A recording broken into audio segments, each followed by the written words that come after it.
baby. This is the show where it's okay to be you. We're talking from Yale to jail and from the church house to the penthouse. Nothing's excluded on Shop Talk. So if you don't have a phone, I suggest you borrow one. Call in and voice your opinion live every Saturday morning from 10 a.m. to 12 noon. Yeah, that's right, 10 a.m. to 12 noon. Don't forget to Shop Talk with your girl, because right here, we keeps it real. Yes, we do. Yes, we do. We definitely keep it real. Listen, today's show, we go shop talk, because that's what it's all about. We shop talking today. All right. So, of course, we got our co-host, my lovely co-host from like the whole 10 years, I think. Let me see. Roogle, you've been rocking with me for the whole 10, right? It's been 9 or 10? Yeah, it's been like... It's been a while. Come on here and talk about XYZ. Then it came in like, I was like, oh, sit on in this chair. Yes. No, do that. Come on in the room. And then we have our added Nick the voice. She gonna keep us... She gonna keep us informed. That's what she gonna do. She gonna keep us informed. Word on the street, what's going on. Nick is the one that's going to keep it 100. But you are right, Roogle. It has been a long time. You're right. Come on in the room. All right, come on in the room again. That was down on 1500. Yeah, 1500 down there with the big window. I missed that big window. That big window was everything. And you know why, right? Because you see them passerbyers. You can do a whole show on the passerbyers. Like, the passerbyers, man, they used to be going to work. And I'm like, well, where they going to the club? The club open this early? They was going to work. And they that was going to club. Yep. And that's why I was like, club. And I called it what it was because, listen, they had like... It seems like all call centers is like that. Is it? Okay, now wait a minute. Let's get a visuals. Hold on, Nick. We got to give a visual to our listening audience because we radio and we love this virtual thing, but we radio. So if you don't know, and you said it seemed like all call centers. Now they tell you to dress up, and I'm gonna ask you because I know you know. They had on like 6-inch heels, mini dresses, and I knew some of them had different color hair. Now, the different color hair, and I guess what I did, I'm going to do my research. I wanted to see their dress policy because I was calling it Club ABC. That's what I call it. I said, oh, wait a minute, because I could not understand for real. I was like, where are they going? Like, what the heck? And I'm thinking it's from, I'm on Saturday morning, been on Saturday morning from day one. I'm thinking of Friday night. I go down to the studio. I'm at the station and I see all kind of beer cans and cigarette, all the residue from the party last night, so I walk on through. It's early in the morning, get all prepared. And then I see these people walking through and they got their little stilettos and beautiful blouses though. I ain't gonna lie, the shirts was cool, but they did show a lot of cleavage. And they had like mini skirts, but I was like, what the heck? But it was some that had like blue hair and orange hair. Now listen, that was back, Roogle, what was that? 2011? 12?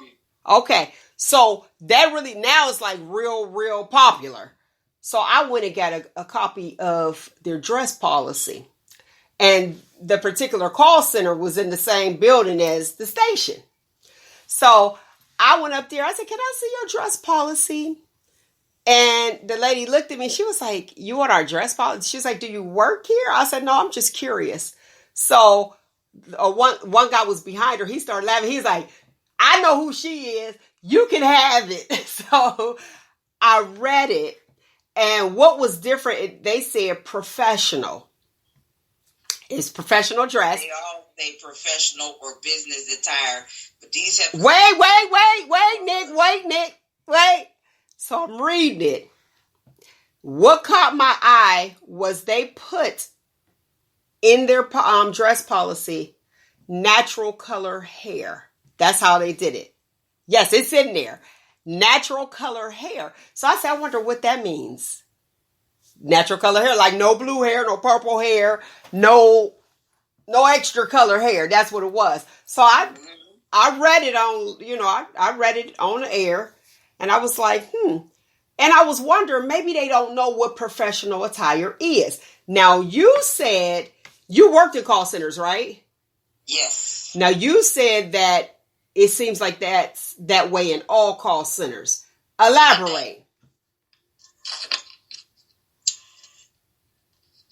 These heifers be looking for husbands or something.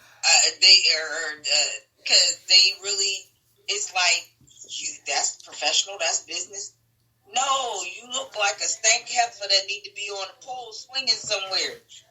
This is not a strip club. That's the attire.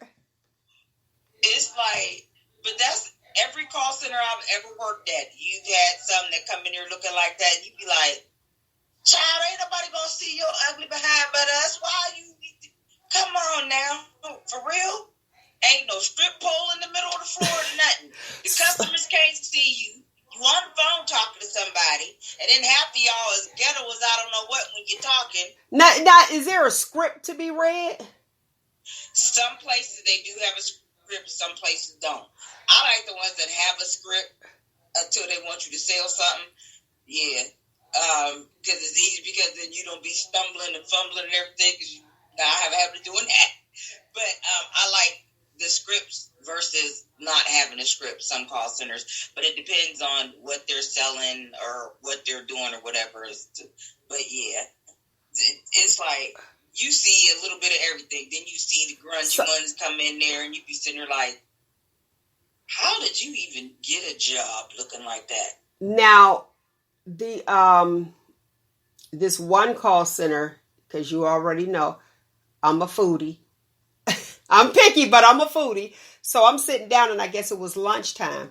The call center had bed bugs. And they said that they are not responsible if they come, if you get them and you take them to the house, they're not responsible, but they want you to come to work. I said, well, that's a health hazard. But that's just me sitting there eating my little gyro, euro to some, you know what I mean? And I was just really outdone that people were still working, and they knew that the place had bed bugs. Like, I'm not trying to take that home. I came for a check. You know what I mean? I ain't come for no bed bugs. I ain't come for no little itchies. Go ahead. I had a job like that, but it was in healthcare. I was working at a particular house, a men's house, and they had a bed bug outbreak. And but we got it, but it was the one per guy that every time he would go home, he would bring it back. Y'all got to put me in another house or I quit. I'm not taking that. Listen, but it seems like half of the night was over with, and I went home. I took okay, but wait, and so you were at a particular house, but it seems like those, and I call them, they're adults because they're young adults. They actually accepted it, and they went to work, but they're young. Now you bring it back, you get your house exterminated. That's probably, I don't know, like $3,000. I don't know, because I know if you get it in one room, it's all over the place. It's just an outbreak, just like you said. But if you coming for a check, and now I got to spend my check to have my house exterminated, and if they got a mother like me and they at the house, oh, we're not doing that. You quit. But I quit first. Go ahead, Roogle. And file unemployment. You're making the assumption that the people coming to work didn't bring them in. That's what one of the managers said. One of the managers said it came from outside in. Yeah, I mean, stuff like that. It's just like, even like when you have like stuff like that happens like in a school classroom or something like that. It's not the building doesn't have those kind of things just in it. You know what I mean? Because no one's sleeping in there. It doesn't have that type of furniture in it and all that other stuff. That stuff that's being brought in from the outside. They had signs. They had signs posted. But you're absolutely right. Those are things that's brought from the outside. So should the company be responsible? Yes or no? Roogle, go ahead. Once it's in their facility, they have to do something. You know what I mean? Once it's in a facility and they know about it, they got to do something. But I think, though, the other thing is, too, if I work there and I know that's the situation, Well, I'm coming in, whatever I wear, I'm changing before I even leave the building. You know what I mean? I'm not even wearing it to my car. Okay, go ahead, Nick. Look at Nick sitting there. What's your thoughts? And it was posted because I saw it. They did like how unemployment compensation insurance, health hazard. I quit because. But how can you get unemployment if you quit? I'm taking them home. I need my money until they get that situated. Okay, now here's person is tell them they can't come back to work until they get. But see, here's the thing: working in the community, I can say there's no way to pinpoint who brought it in. Just like Roogle said, how do you know that somebody did not bring it in? Now, if you see a little bed bug crawl out of somebody's bag, then you can look and you can be like, okay, I'm not doing that.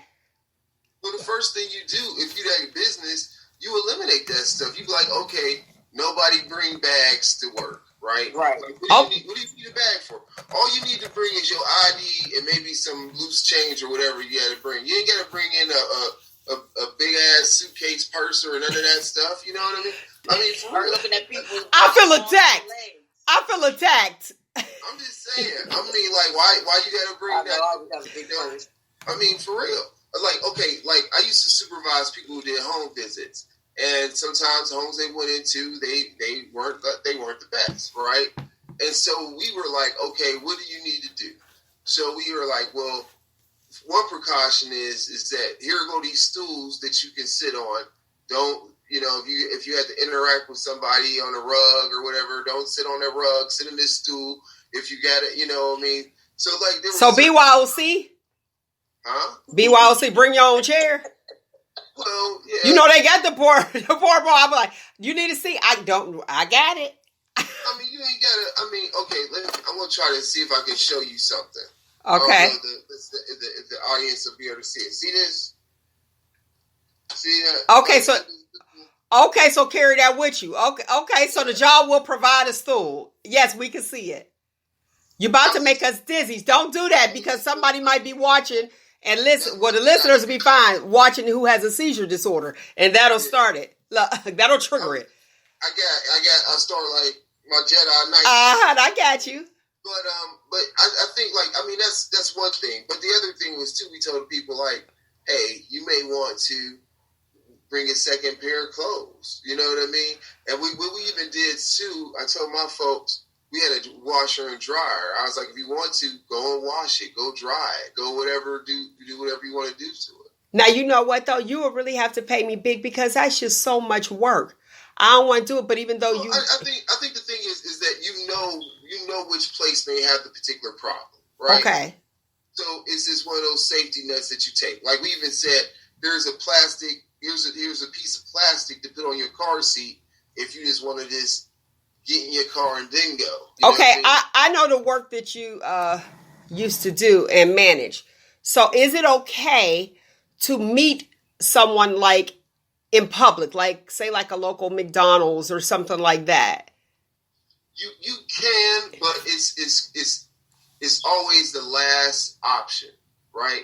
And the reason it's the last option is because if I'm at the local Burger King or whatever place you want to meet at, I don't know who's going to come in there, and this is a personal HIPAA violation about your needs and stuff like that, right? Right. So we meet people at their jobs sometimes and things like that, but you have to really look at that based off of how you've been working with the person. So if I've been working with the person and all it is, hey, how you doing with school and blah blah blah, this and that, and it's like stuff that's like achievement oriented. Well, I guess everything is achievement, but you know what I'm saying, like middle class achievement, like, oh, I'm in school, I'm doing this kind of stuff.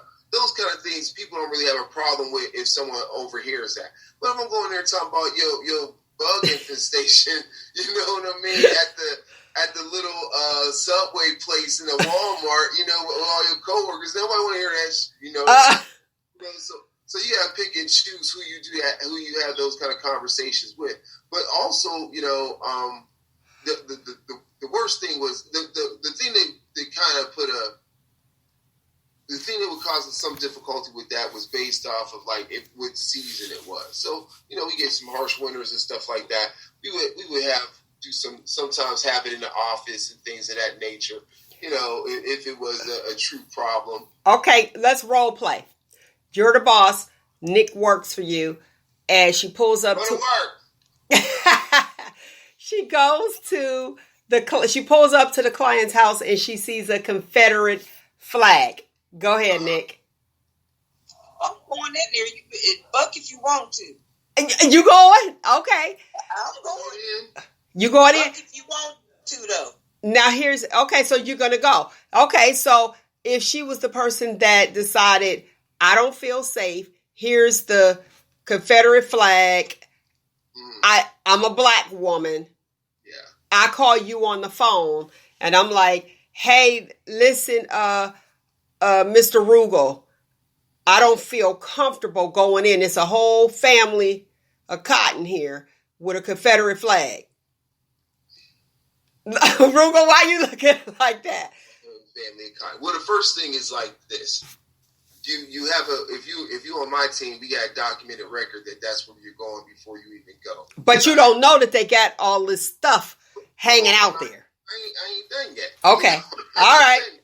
So I got a documented calendar of that you share with me of where you going and when you for that particular thing, right? So I know you going to that place. So so this is the option, right? The option that first of all you got to look at it like this. This family invited you to their home, right? So they knew who she was because she's been working with them. They invited her to her home. This is her first time going. Go ahead. This will be her first time going. So the thing is, I can say like this. You know what? First scenario, how comfortable do you feel? If not, I'm coming out there with you. If it's anything less than 100%, I'm like, okay, I'll be there. Give me the address. I'm on my way. We'll go in together, right? Because I've had this experience just recently, a few times actually, where there's these new Confederate flags that are like American flags that blend into a Confederate flag, right?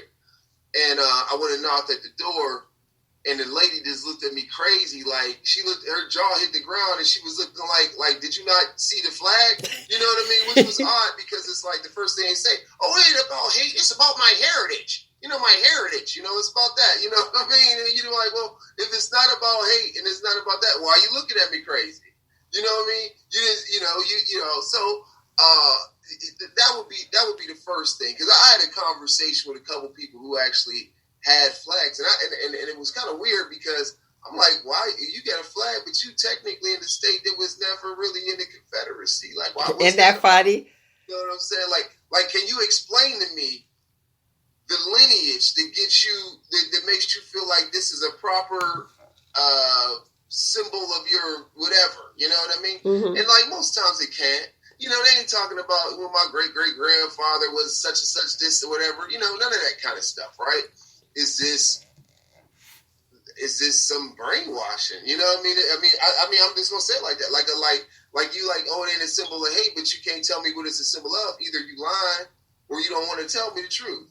It's in Georgia, and it didn't matter what color you was. You had every color because they lived in the South.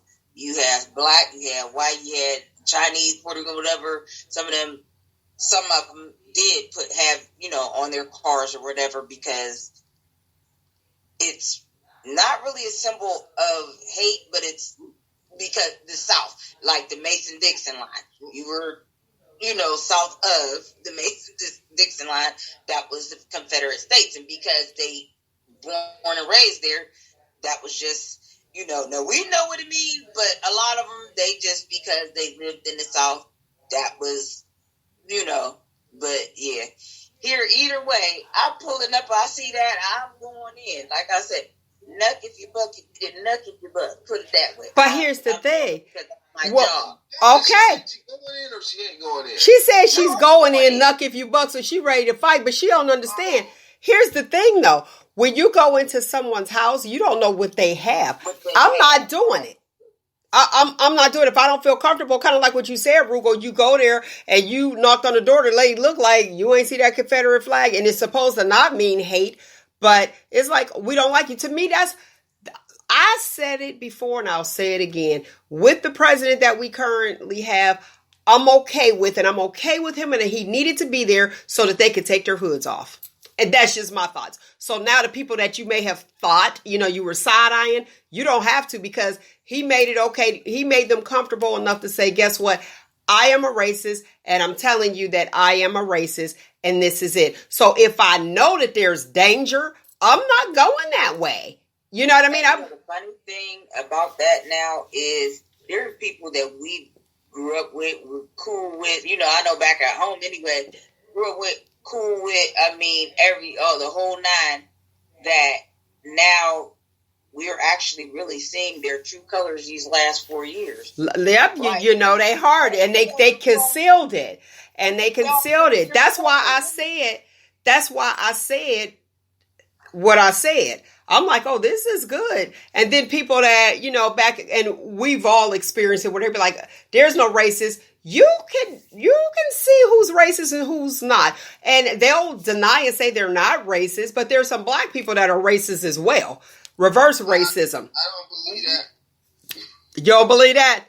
Oh, I got a cousin that'll tell you she racist. You gotta have the power to be racist. Racism is having the power over a system. Okay, that's okay. You can have your okay. So he said power. He said power over the system is to be racist. There are people that I feel is reverse race. There's that reverse racism, because you have some white people who don't, some cottons who don't want their children to date black people. They don't want that interracial. But you also have some black people who don't want their children to date white people. Right. So who's right or who's wrong? Or is that just preference? Because some people use it as racism, or is that just personal preferences?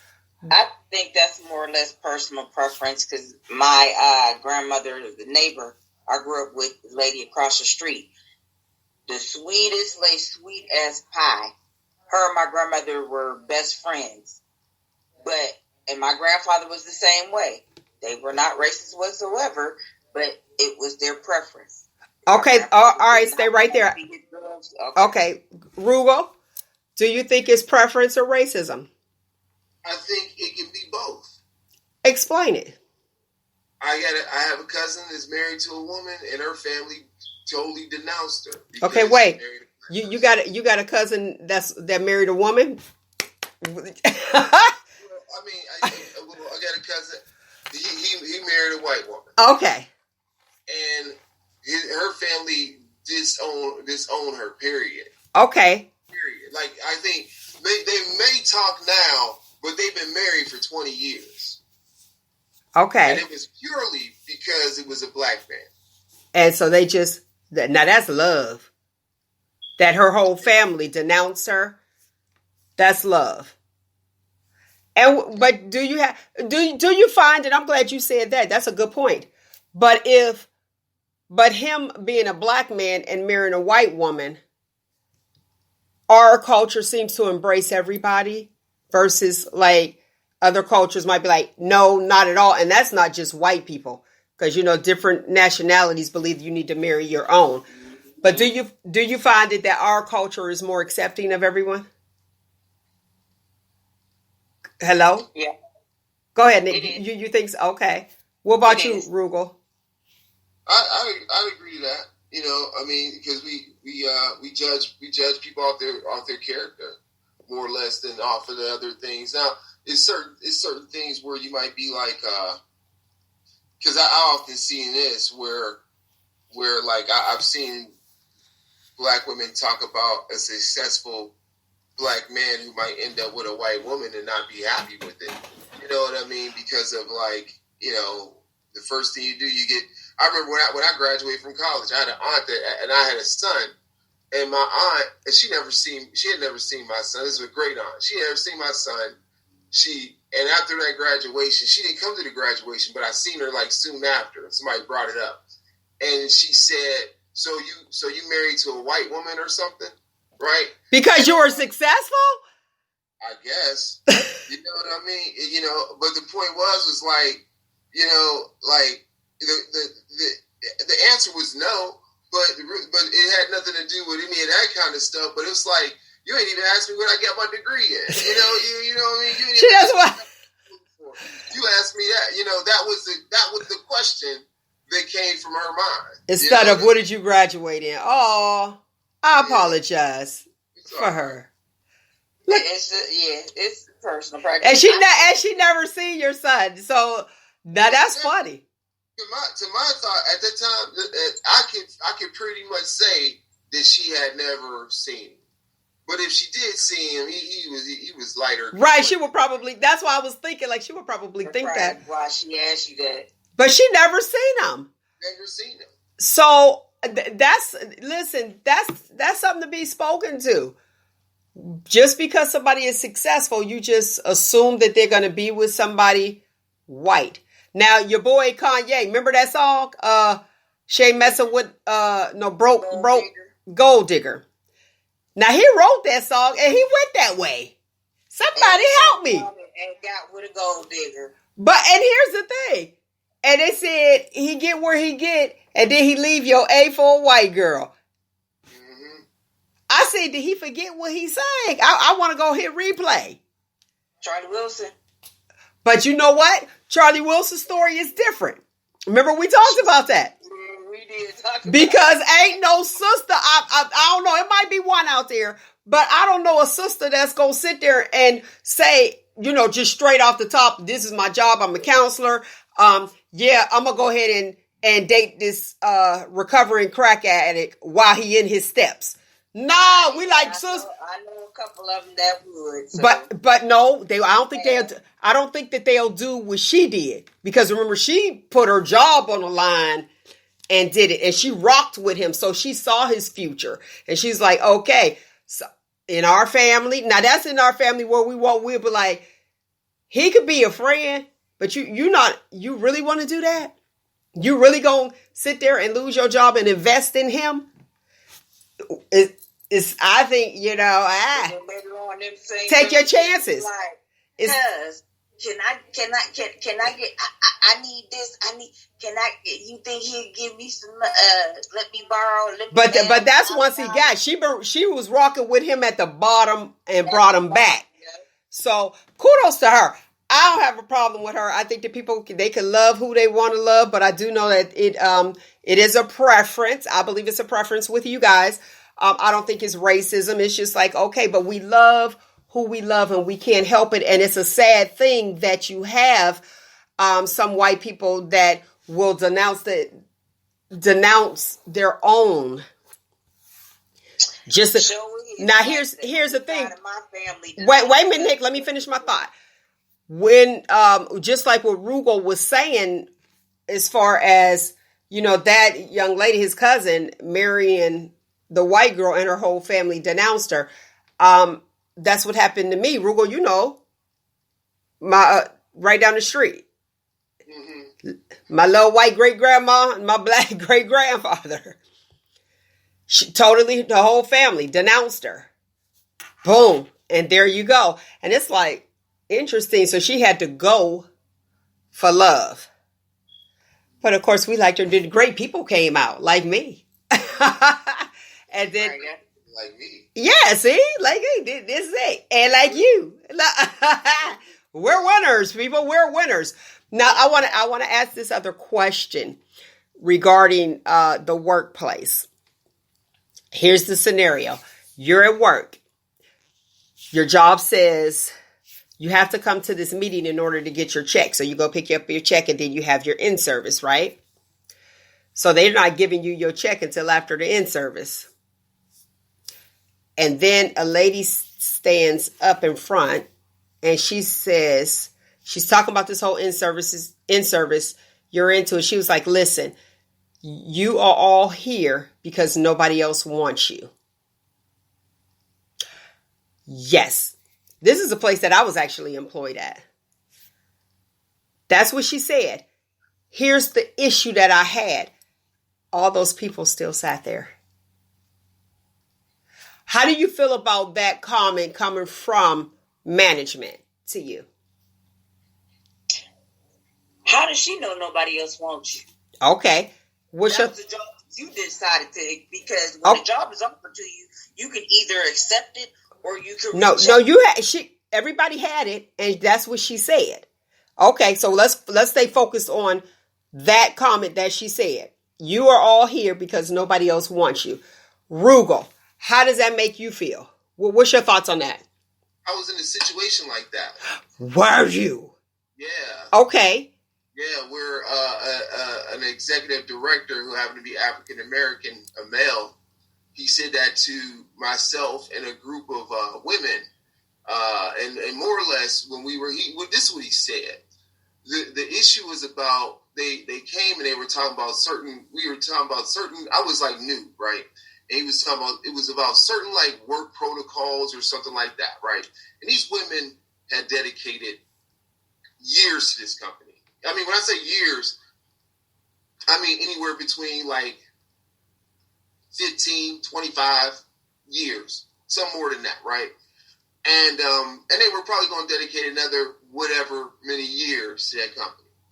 And so he says, he comes into the room, they have a meeting with him. He grants them a meeting, and he says, I hear that the such and such, he says the position name, and he says, I hear they are bitching. Right? And I'm looking at this dude like, this a whole group of women that's old enough to be your mother. You kind of just got your position. And the first thing you're going to say to these women, most of them women of color, is that they're bitching. Well, who bitches? Bitches bitch, right? So I'm like, this dude, I mean, and it's no wonder people get punished for stuff. Uh-huh. And you sometimes just got to buy your time and then wait because the whole thing these women had, these whole thoughts were how they could do their job better. Okay. Right? How they could do their job. They weren't going talking about, well, you making us do too much. It's like, this is what we think will make it better.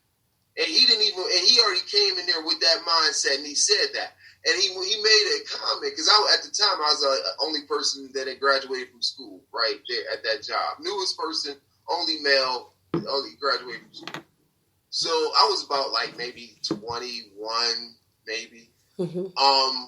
And so he brought up that whole thing about, well, fast food and all this other stuff, like all this ridiculous stuff. And the worst part about it was it wasn't a for-profit business. You know what I mean? So the stuff that he was saying was just so terrible.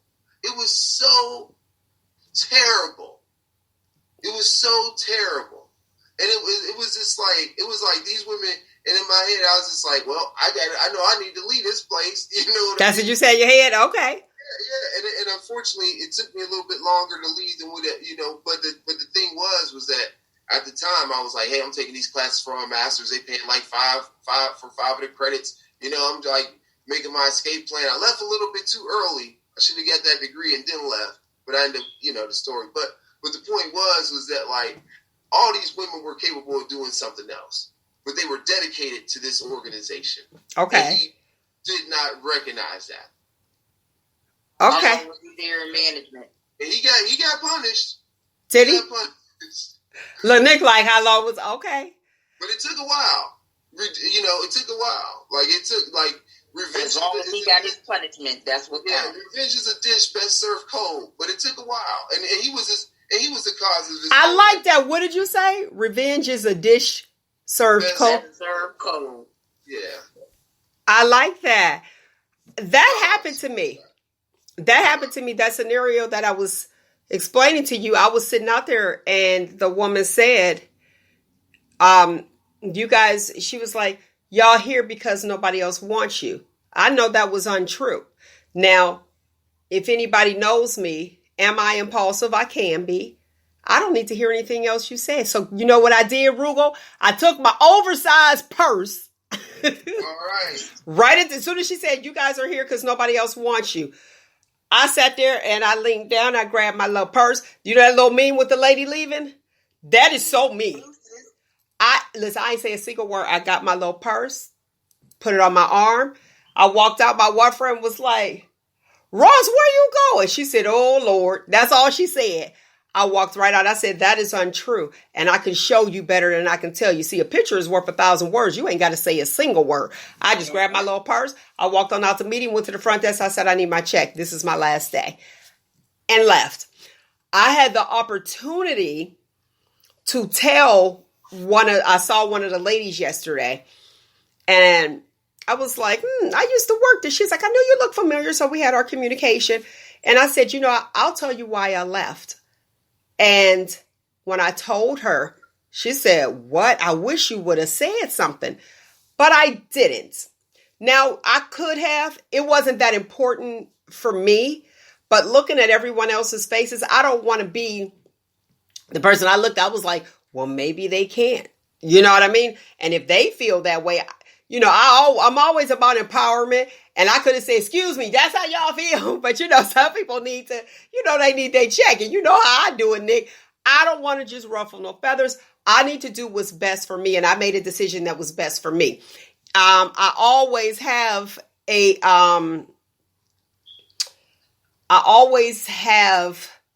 bird in hand. So I always work 2 jobs. But even in that case, I feel as though if you're disrespecting me and I'm doing you a service, I can't be here because I'm helping you. I'm the reason you have your job. Like he said, that supervisor, all of them up underneath that supervisor, I'm helping you because without me, you wouldn't have that job. And that's the way that I look at it. Even when I interview people or when I used to interview people, we ask that question, do you have any questions for me? And some people just say, no, because they just want the job. It is important for the interviewee to know how the boss is. What's your management style? Do I even want to work for you? And for some unknown reason, interviewers, the management, forget the fact that you are here to help me. And they look down. Some of them look down like, okay, you need this job. No. Just like you apply for this job, you can apply for another job. I want you to win. You know what I'm saying? Let me see if we can work together. Are you dependable? Because that's half the battle. You gonna show up? As long as you show up, I'm like, okay, you're going to show up for work. But when a good leader, let me put it this way, a good leader, if I'm interviewing you, Nick, honestly, my focus is how dedicated are you? Just like what Roogle said, those women, they were dedicated to the job. If you're dedicated to the job, I'm with you because I can teach you. But it is so important for the people that are wanting a job, even though you need a job, don't just take the first thing that comes. Make sure if that's going to be your direct manager, make sure you ask the questions and say, do I even want to work for this person? Because why would I sign up? Because you're going to sign a contract. Why would I sign a contract to be stressful? It's almost like a marriage. I hate to say it. It's like if I see that it's a red flag, it's a parade to follow. I'm not going to sit there. One red flag is usually a parade to follow, okay? I'm not going to sign a contract to be miserable because if I feel intimidated, sometimes some managers or the people that's hiring you make you feel intimidated. If you feel intimidated, this is for my people out there. I don't know where I'm going, but I'm going. If you feel intimidated at the interview, that's not the job for you because that means you're going to be stressed the entire time. So don't sign a contract for hypertension or high blood pressure because that's what's going to happen. And anytime that you pull up to your job and you feel stress and anxiety kicks in, it's time to go. You got it, Nick. It's time to go. That's why I went. But see, I'm the queen of changing jobs. I'll change the job in a minute. If something ain't right, I'm gone. But guess what? I always make sure the next job I get is at a better level, better pay level, and everything else. Y'all listen. Anybody know me that I'm not gonna quit a job unless I know I got one making more money or I'm about to get one. It's advancement. Okay. I'm not gonna play that. I don't believe in being stressed on no job because guess what?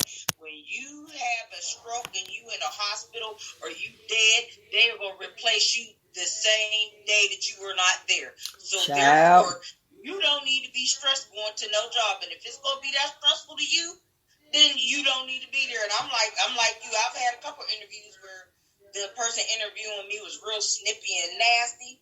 And guess what? When they called me and asked me, and offered the job to me, no, thank you, because I didn't like the way I was interviewed. And that's just how I am, and I'll keep looking.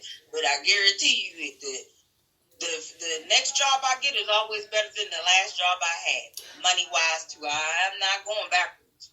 Now, I'll tell you this. When you say that, that's a key point.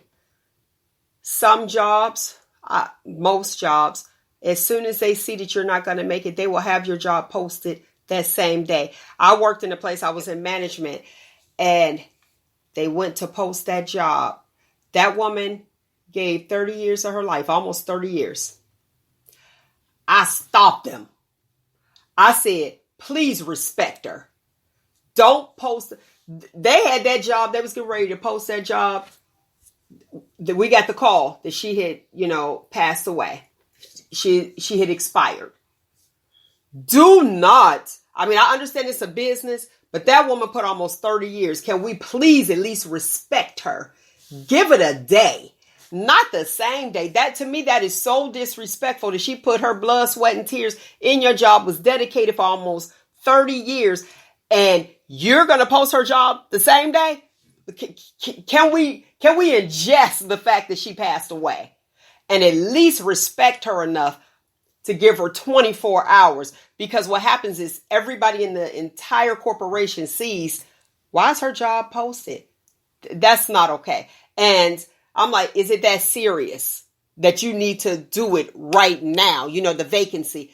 Give her at least 24 hours. So what they end up doing is, once it got in the obituary, then they posted her job, which was more respectable to me. Because I'm like, y'all know her and she was always here and y'all really liked her. And I understand it's a business, but you don't have to post, please, at least 24 hours. Because as soon as you do it, but you are absolutely right.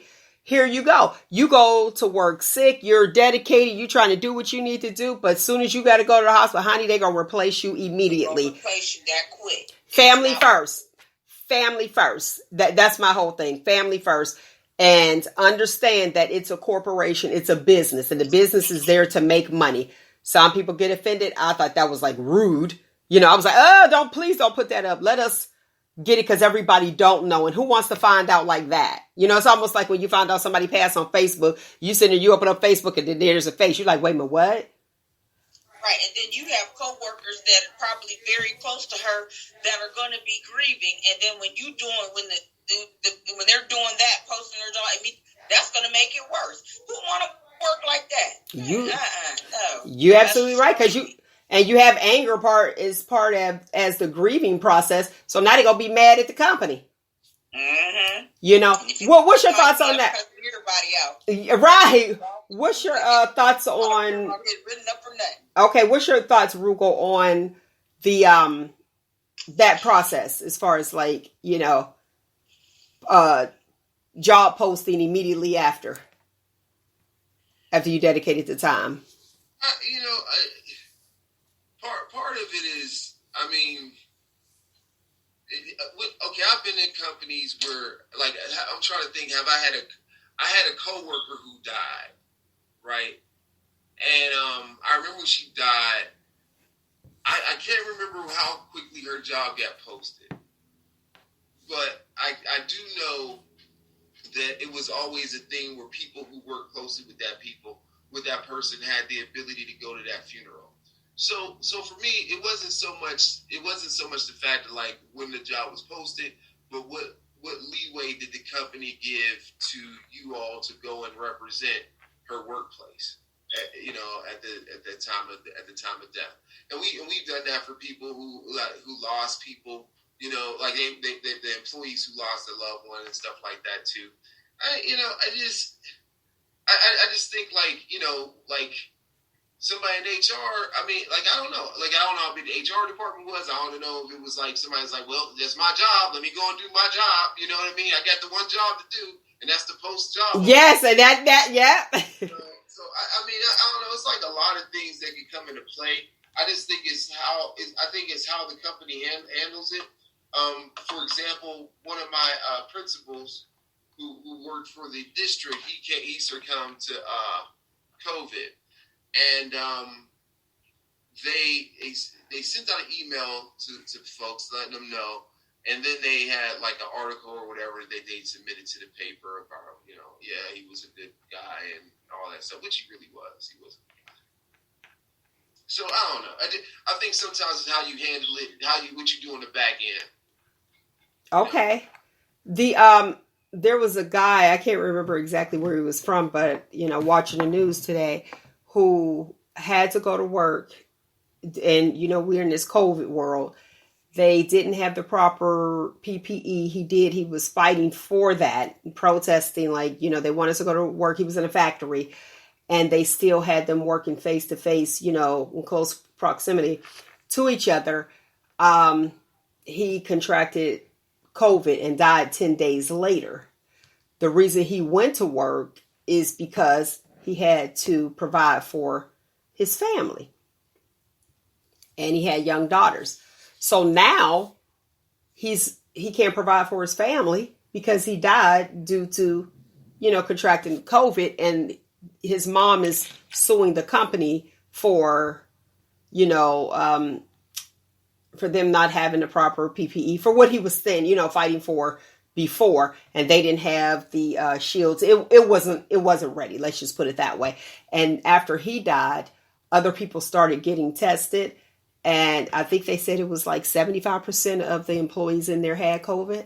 They tested positive. So in cases as such, that will cause, it's like, oh my gosh, I work on the line right next to him, and he was fighting for this, and then he died from COVID. So the job out there where I was at, temporarily, because it was only temporary. But like I said, like I told you how they don't play. They had sanitizer on the floor you walk through. Okay. You got to wear gloves when you're working with food. We had the face shield. The face shields. You also had, like, if you want to wear a mask, you could, but they had the hair nets. Then they had to kind of pull over your head that came up over if you want to wear that, and the face shield. So they're not playing because the FDA is in there all the time. Check and if nothing is right, they'll pull that whole line, sanitize that whole place. So yeah, some places are compliant. Okay, not playing it. Like every morning, you had to go in there and get your temperature checked. If it was over 100, you going home and you can't come back until you get a test. Period. Point blank, or your job is done. So they're good about that. But that's That's a good thing. That's a good thing to know dealing with food. Mm-hmm. That put me at risk. I'm like, okay, they're on it with food, because I often ask the question, you be safe, but how do you know the person that's preparing your food is not positive? Listen. And laughing. Look, and laughing over the line. Ah, oops. I mean, we do was cracking up everybody. Like I said, you're covered from head to toe. You got the glove because it's cold in there, so you got the cotton gloves. Then you had to put on the nitro gloves on top. But before you put your gloves in, and we had the plastic arm sleeves, the plastic aprons. Every time you walked out of your area and you walked back in, you had to wash your hands before you put any of that stuff on. Mind you, you already had your head stuff with the nets and stuff on, because you had to double net. And then you had the face shield and everything. You can't go in them areas unless you got that shield on. They weren't playing that either. But anytime you walk in and out, you got to wash your hands. And when you put them gloves on, they got sanitizer there. You got to put sanitizer on your rubber gloves. And so everything is there. Now, let me say this. They sprayed your feet, too, when you came from outside. There was a little tray when we walked in to the first room, a little tray with some kind of sanitizer crystals that you had to walk on top of and like scrub your feet on. Your shoes. With your shoes on, people. Huh? I said, with your shoes on, people. Go ahead. With your shoes on. Then you walk through, every time you walk through any room, even the packaging room, as soon as you walk through the door, there was like, you like wondering why by the doors it's always wet. Well, then if you look at the bottom on each side of the door, every now and then, so it looked like soap, like spraying out by the door. Sanitizer. So okay, let me say this. You don't work there anymore, but that is good to know. The place that she worked, it is the place that she worked. That is good to know. They actually package the food for the elderly. Yes. So I wanted to put that out there. So if your elderly loved one is getting food, just know they handling business. And I wanted to put that out there because a lot of people don't know. And then you think like even when you're doing the food, it's like, I hope, just like I said, that's my concern. Like, how do I know the person that's preparing the food is okay? So I think that people need to know as far as like that, that's amazing. And I'm like, okay, they package your food for the elderly and it's going out. Just know that your loved one is being taken care of and the food is good and clean. And if you tell your boss you don't feel good, you need to go home, you don't feel good, guess what?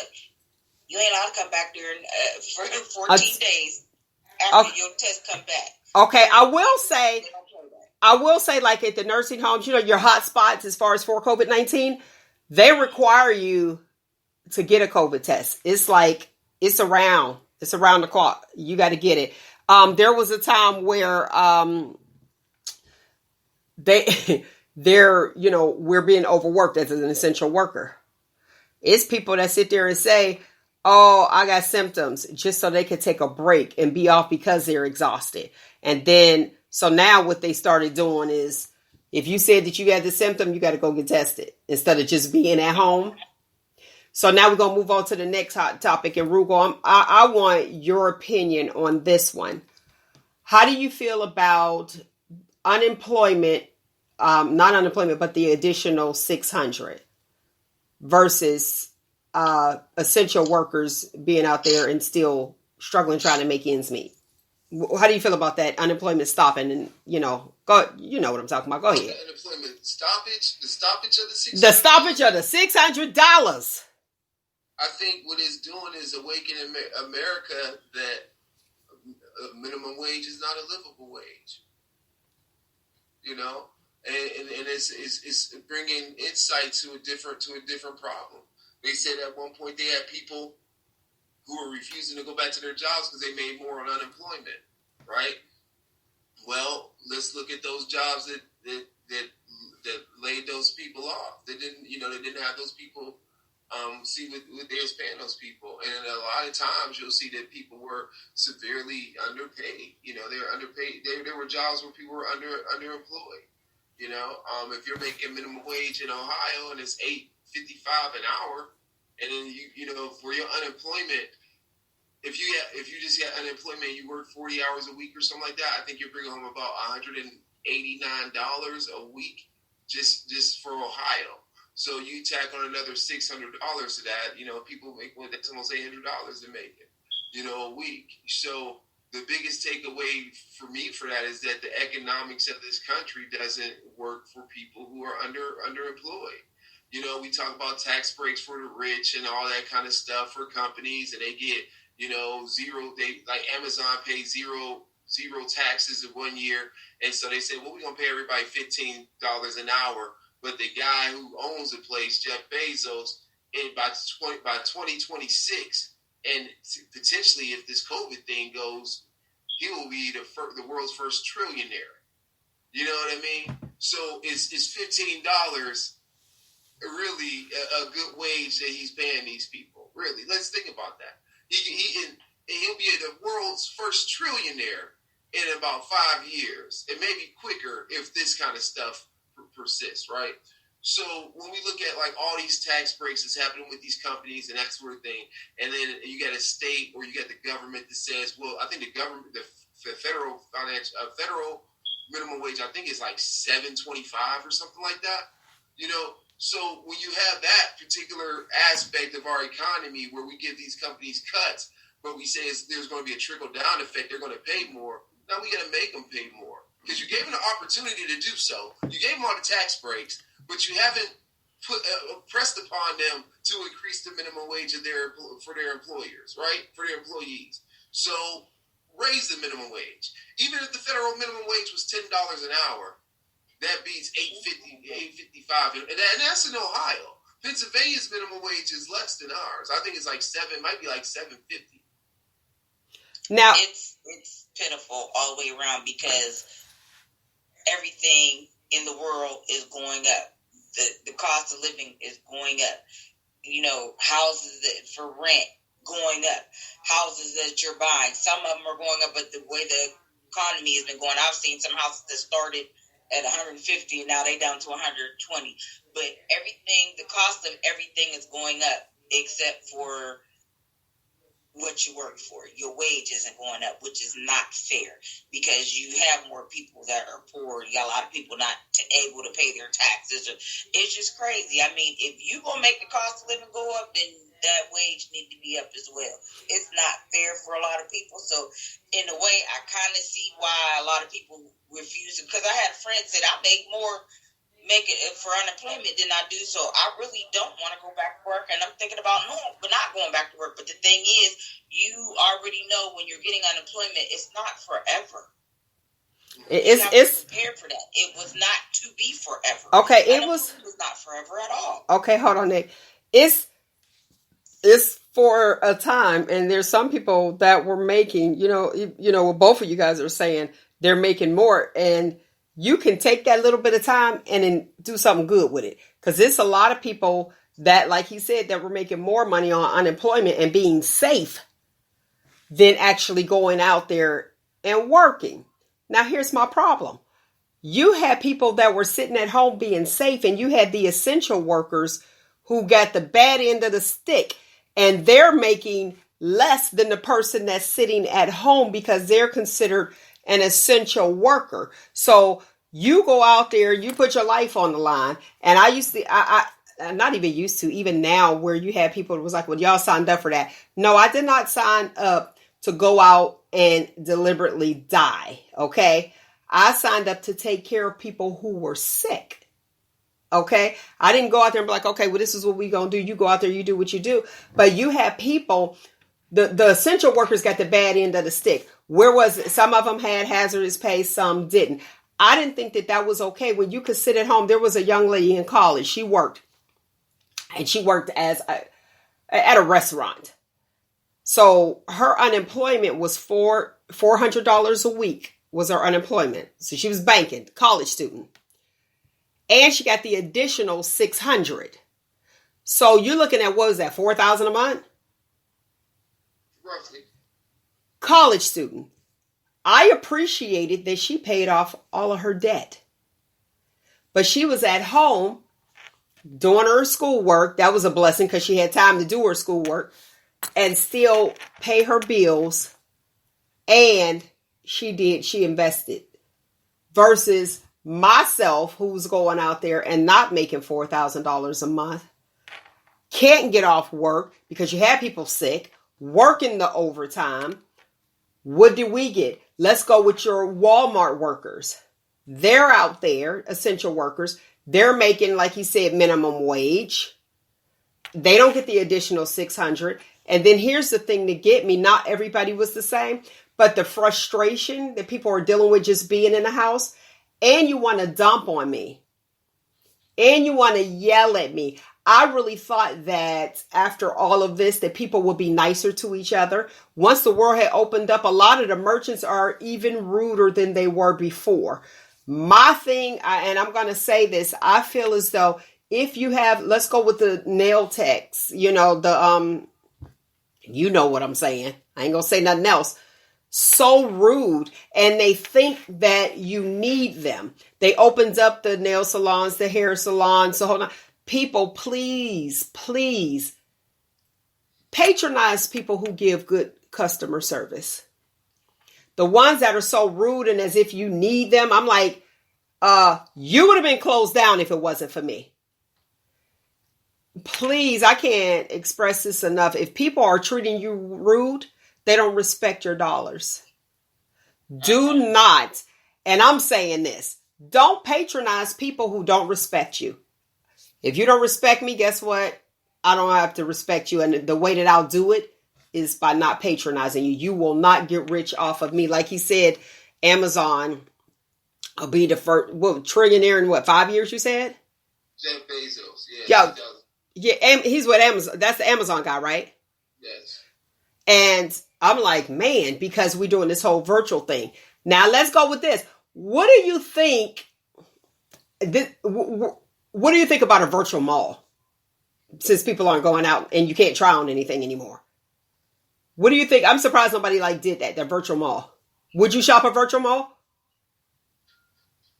I'm trying to figure out what's the benefit of a virtual mall? Yeah. The same benefit that going on Nike.com and all them other ones. And they'll just be like, it'll be like under an umbrella. You have a virtual mall and all those stores will be up underneath there. And they pay you. That's the idea. And they pay you to go to your mall. We need to all get together and be like, hey, here's a virtual mall. Yes. Look, you see Nick sat there was like, and what ShopTalk, we patent that idea. Don't know none of the listeners. Don't y'all try that before we do. And you shop from those stores on that particular mall. What you think? I mean, you going online to buy stuff anyway.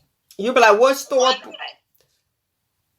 Because you really can't try things on. And then you look at things even like before, just that you don't know who tried those clothes on before. You know, Mary Jane Rottencrotch probably tried them slacks on, and then here I come in there trying them on. Yeah. All I would say is that people buy bottled water, they buy pet rocks. Why not? Exactly. Listen, I remember the pet rocks. Why? Did you buy a pet rock, Roogle? Nah, I don't even think I was alive for a damn pet rock. I might have threw a couple. Somebody's pet rocks. I see some orphan rocks outside. I think they could throw some orphan rocks, some pet rocks. Remember back in the day where you could do the mail-in order? They were almost like a little sea creature. They looked like a seahorse, but they was like more of a human face that they used to have. What you talking about? The chia pets? No, not the chia pets. No, they were supposed to be. You put them in a tank, and it was sort of like a seahorse, but it had more of a human face. Oh, I can't think of the name of what them things was. Sea monkeys. That's it. How much did they cost? Did anybody ever buy a sea monkey? I want to know if it really looked like what it did. Call in and let us know. Did y'all buy a sea monkey? Nah, I think a lot of that stuff, I don't even think a lot of that stuff was like real stuff. Like, no, you would get a comic book and they would have like the ad in there for like X-ray vision glasses and all that. Mm-hmm. No. My grandmother was one of those people. Buy something. Look, before the ad seen on TV, she would be like, oh, that look good. She would buy, she thought she bought 6 computers. I don't know, for a little bit of that. That was like this big. Little calculators, poor thing. That was the lady. People were making money off of whatever. And it was like, okay, let's try it and let's go from there. I always wanted to see monkey, but my mom used to look at me like, oh, if you think I'm going to buy that, she used to be like, that is not real. I used to get mad at her like, Mommy, how you know it's real? Now that I think about it, I kick myself in the butt if I ever bought one for real. Because now that you think a sea monkey, ain't nobody ever seen no sea monkey on TV. Come on now. That's what he said. They had him at the back of the, what you say, in the back of the in the back of like comic. The comic book ads and like magazines and stuff. Yeah, that's right. I always wanted to buy me a sea monkey. Do you think with the way the internet is changing, do you think magazines are going to make a comeback? You don't? I don't know, because some people are old-fashioned and they don't get into the computers and stuff like that. So, You know what? I think. But yeah. What? Go ahead. I hear what Nikki is saying, but I don't even know if that's a viable argument anymore. Because like when I talk to people and they say, well, you know, I just never do it. I'm thinking like, well, the world technically ain't gonna slow down for you, because what's happening is that like those periodicals are losing money because people are like, what I need a magazine subscription for when I go online, like how we lost our newspaper. You know, I mean, you know. I when I talk to people, I tell them, well, I don't know how long you plan on being here, but you look like you're only about 60 years old. So if you want to be able to thrive in your 80s, you better learn how to press these buttons in your 60s. That's all I'm saying. You know, I buy the newspaper when all you gotta do is go on Facebook. I mean, you know, that's part of the issue too. You know, people Right. talk about. I remember one time somebody told me, well, it was on Facebook, and I was like, so it was on Facebook. What did that mean to me? Like, I got to be friends with that person for it to mean something to me. You know what I mean? Like, I don't know. Just because you put something on Facebook don't mean that everybody in the world get it. You know what I'm saying? So, Just like, because you put something on Facebook don't mean it's true.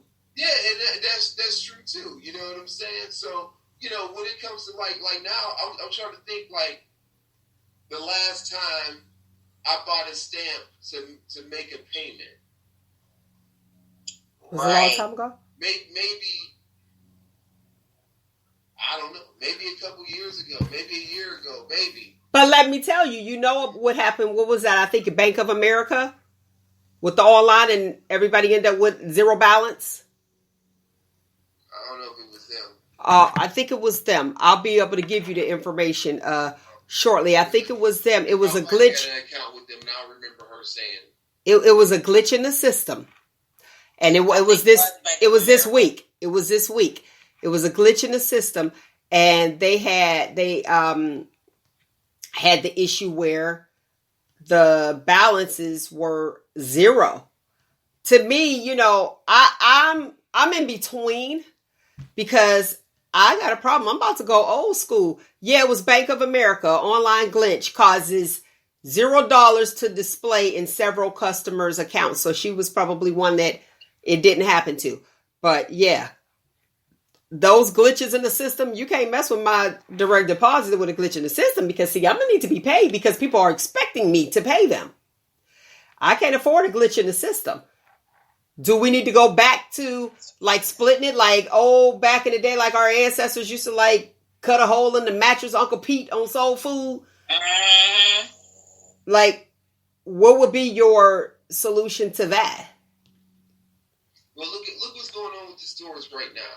Have you gone in the store and seen this unique sign that says? Wait a minute. I want to give the correct information to the listening audience. In Charlotte, North Carolina, Wednesday morning, this was a result of an online glitch. Some of our clients may currently see an inaccurate account balance in online or mobile banking. There is no impact to their accounts, and their information remains secure. I don't want to put half the story. Let me put all of it. Go ahead, Roogle. Have you seen this unique phenomenon that is happening lately when you go into a store? No, tell me about They it. say that they don't have change. They don't have like coins. They don't have change or whatever. Yeah, remember we talked about that? What was that? Like 3 weeks ago? Where they want you to use the exact change? Either the exact change or your card. Yeah, or have some And for the restaurant, they want you to do that. So like when I look at that situation, I'm thinking like, well, right now we're in a situation where like if you don't have a checking account or some kind of paper check or checking account or something like that, a debit card or what have you, you might be in a situation where you may not be able to purchase anything. You know what I mean? So everything's going to plastic. I went to my bank, right? I went to one branch that's been closed during this whole pandemic. It's downtown. And I put in my card. I couldn't get any money out. Like, no money. Like I could do all this other stuff. Like, switch the account here and there. But all the things for withdrawal and all that stuff were just grayed out, right? See? Go ahead. So I went to another one, right? And when I went to the other one, same situation. And I'm sitting there thinking like, I can't get cash out the bank. And it's your money. I had the money. The machine was either didn't have the money or what have you, but I could not get money out the. I could not. There was no way for me to manipulate the machine to receive paper dollars.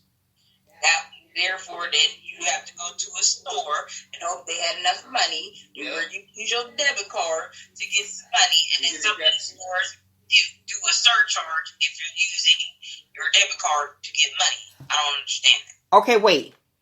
So you're telling me you tried to go to a bank to get to your bank to I'll get? tell you the name. Go ahead. I don't know if you want me to. Yep. It's PNC. Okay, so in order to go to your bank, you couldn't pull money out. You couldn't pull your money out of your bank? No, not at those ATMs. That's not okay to me. And you know why it's not okay to me? Because that is my money. Again, what do you do? What would be the resolution? Because that's your money going. They want direct deposit set up to make it easier. Come on in. But no, so I'm going to have to go back to paper check. Send me my check. Let me cash my check so that I can have access to my money when I want to. That's too much control for me. Well, after you wait in line, I don't know if you tried to go through a drive-through bank in over this time period or whatever. But I'll tell you, once I went, I sat for like about an hour and a half. Well, I'm a set. Give me my money. So I mean, that's what's going on. Now I just assumed that the first one maybe they were out of money because of. Everybody tried to go? Located, because I think the whole branch is closed because of what's going on. And then when I went to another ATM, I went to another self-standing ATM. You know what I mean? Not like wasn't on a building or anything like that. And it was out of dough. Now I didn't go to another one. I just kind of I don't know. I think I was going to the store and I just got a little bit of an advance from there. That's crazy to me that we are going through a shortage now, especially with so many people using their cards and things. When the Federal Reserve, do you know how much money the Federal Reserve destroys? Even though it's old money still, do you know how much money they destroy? Millions. On a daily basis. Exactly. My aunt used to work for the Federal Reserve when she lived in Milwaukee, Wisconsin. They get rid of so much money, but then we're still in a shortage for money. I don't understand that. So if you know we're in a shortage for money, then either start printing more money or leave some of that old money alone for a while. Mm-hmm. But they have to recycle and destroy old money after so long. But if we're in a shortage, why? It's just crazy. Okay, today's show, I have to do my little commercial time.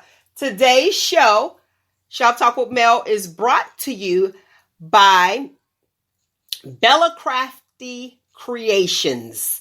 And those are with a Z. Bella Crafty Creations. That's who supplied me with my lovely tumbler. So shout out to you, Shonda Lewis, and thank you for purchasing commercial time. Isn't that nice? So you guys check her out. Cup, Shonda. I like my cup. I'm going to have to get another one. Yes. These lovely tumblers, small business, support small business. And again, I'll tell you, you must patronize people who respect you. They treat you kind, you just go for it. So again, Bella Crafty Creations. All righty. Had to put it out there. Go ahead. What'd you say? And the way the world is going now, what black people are facing, black people always talk about you have to patronize black business. I don't have no problem with that. My problem is black folks, listen.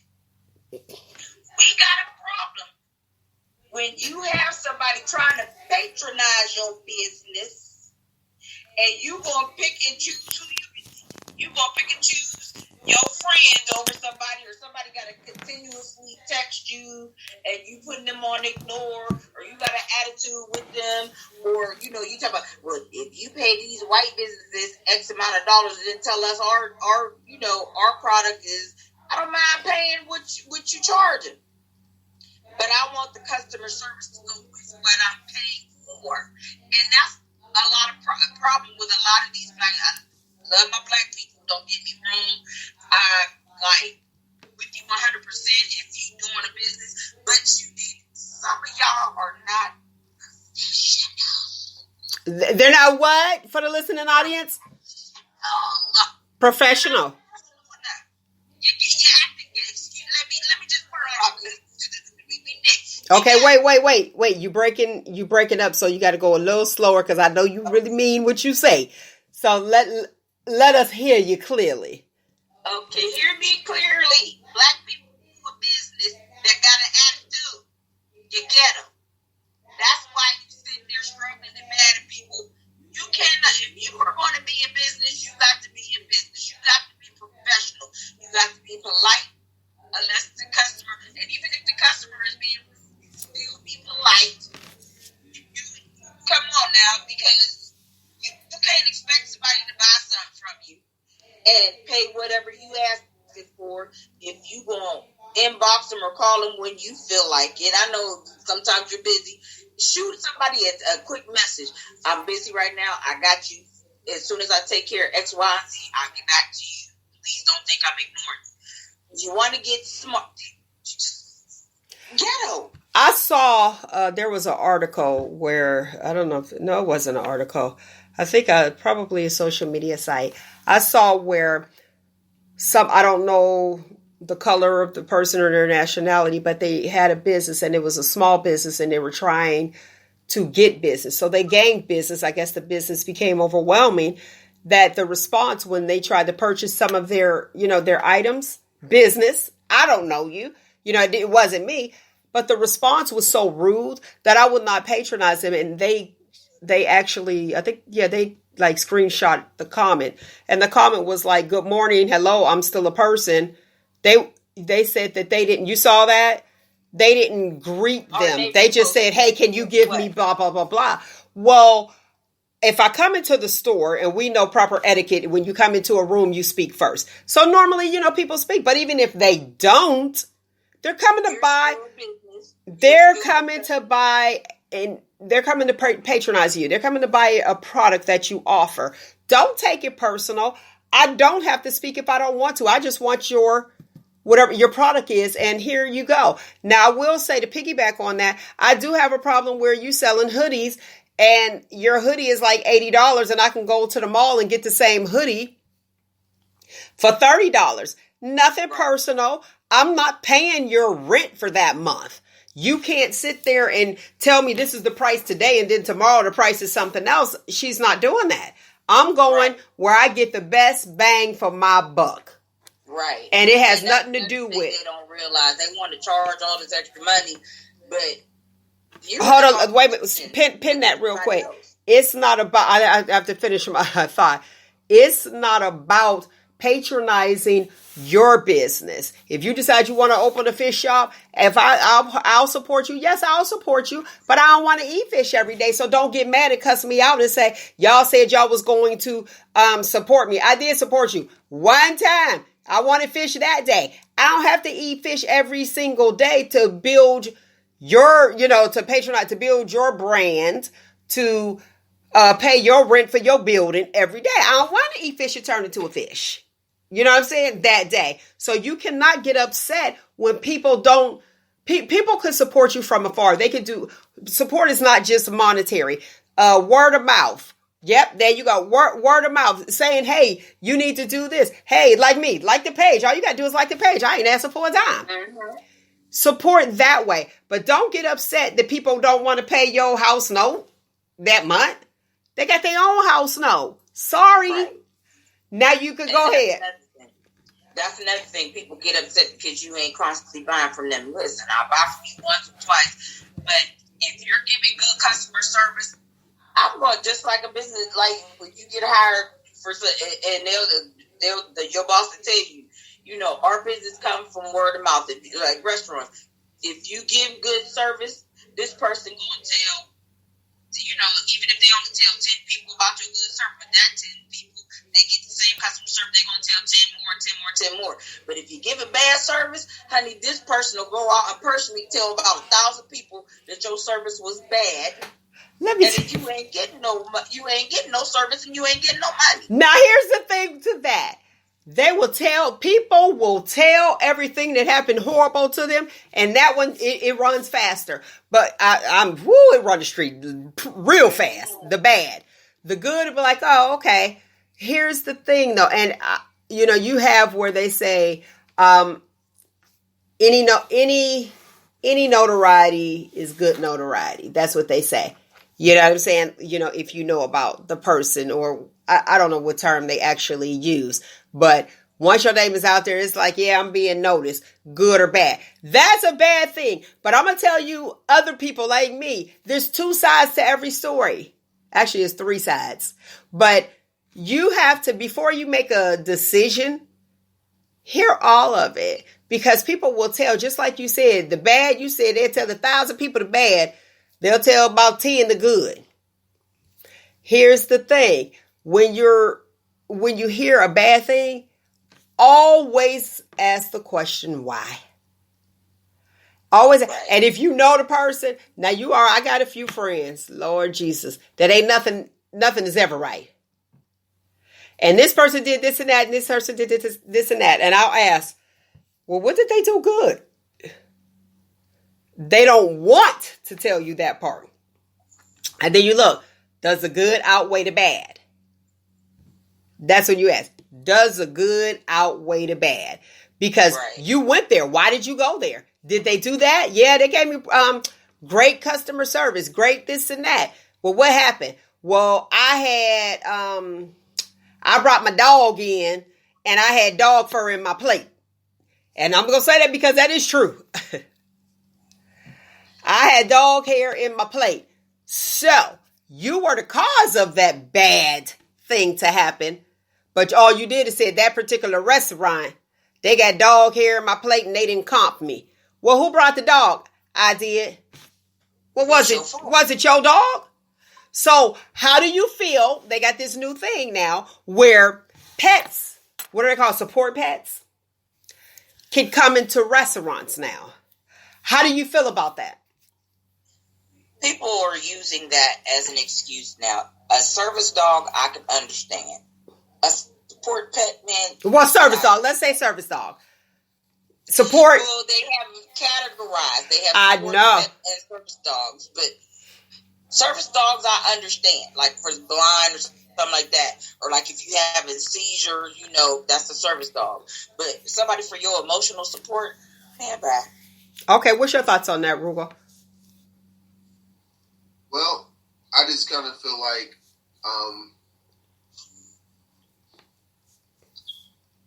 they probably need to make a section for people who do that, because like myself, I don't personally own pets, so why would I pay to go eat with pets that aren't mine? You know what I mean?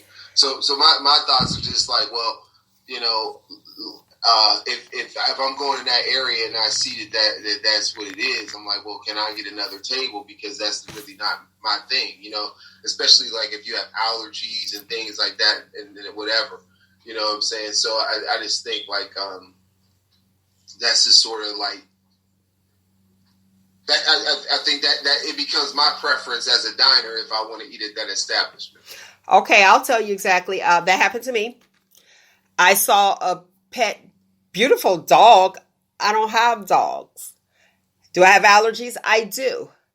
I went in Red Lobster. I was in Niles, Ohio, and I went in Red Lobster, and I seen this dog. The dog came about to my waist. I saw the dog, an elderly woman, and an elderly man, but they seemed to be in good shape, and they had this dog. Walked into the restaurant. I go into the restaurant, and mine was to go. I had a to-go order. I went in there. My order was done. And I did say, I did ask to speak to the manager. I said, if mine was not prepared, I said, I will not eat here. And it's because of that. Why? I don't eat with dogs anyway. If I had a dog, I probably wouldn't eat with the dog. Why do I have to come and dine with your dog? Just like what Roogle said. Now, what happens if that pet hair get into my plate and I'm there? Because you know they shed and dander all over the world, all up in the restaurant. I'm sneezing. Now I'm subjected to my allergies acting up. Do the company comp me? What's your thoughts, Nick? They would have to comp you if you're not the one bringing the dog. But if you're the one that brought the dog down. Well, we know that. We know that. But how much money do you think a company will lose? If they start letting people bring emotional support dogs. Service dog, I understand, but emotional support dog. And even with service dogs, you didn't see too many. Why don't you just get it to go order and you, your dog, and your husband, and y'all could be at the house eating y'all Red Lobster? Yeah, lead your dogs at home. Listen, I go to restaurants to get away from mine because they beg when I'm at home. And they expect me to feed them the same thing I'm eating, and the one demands it. He barks until you give it to him. He would meet my husband. What about babies? Little toddlers. Some might be afraid of dogs. Now you got a crying child at the restaurant. Yeah, that's just not. You go too far. You go too far. I go too far. No, you go too far. I know. Yeah, you go too far.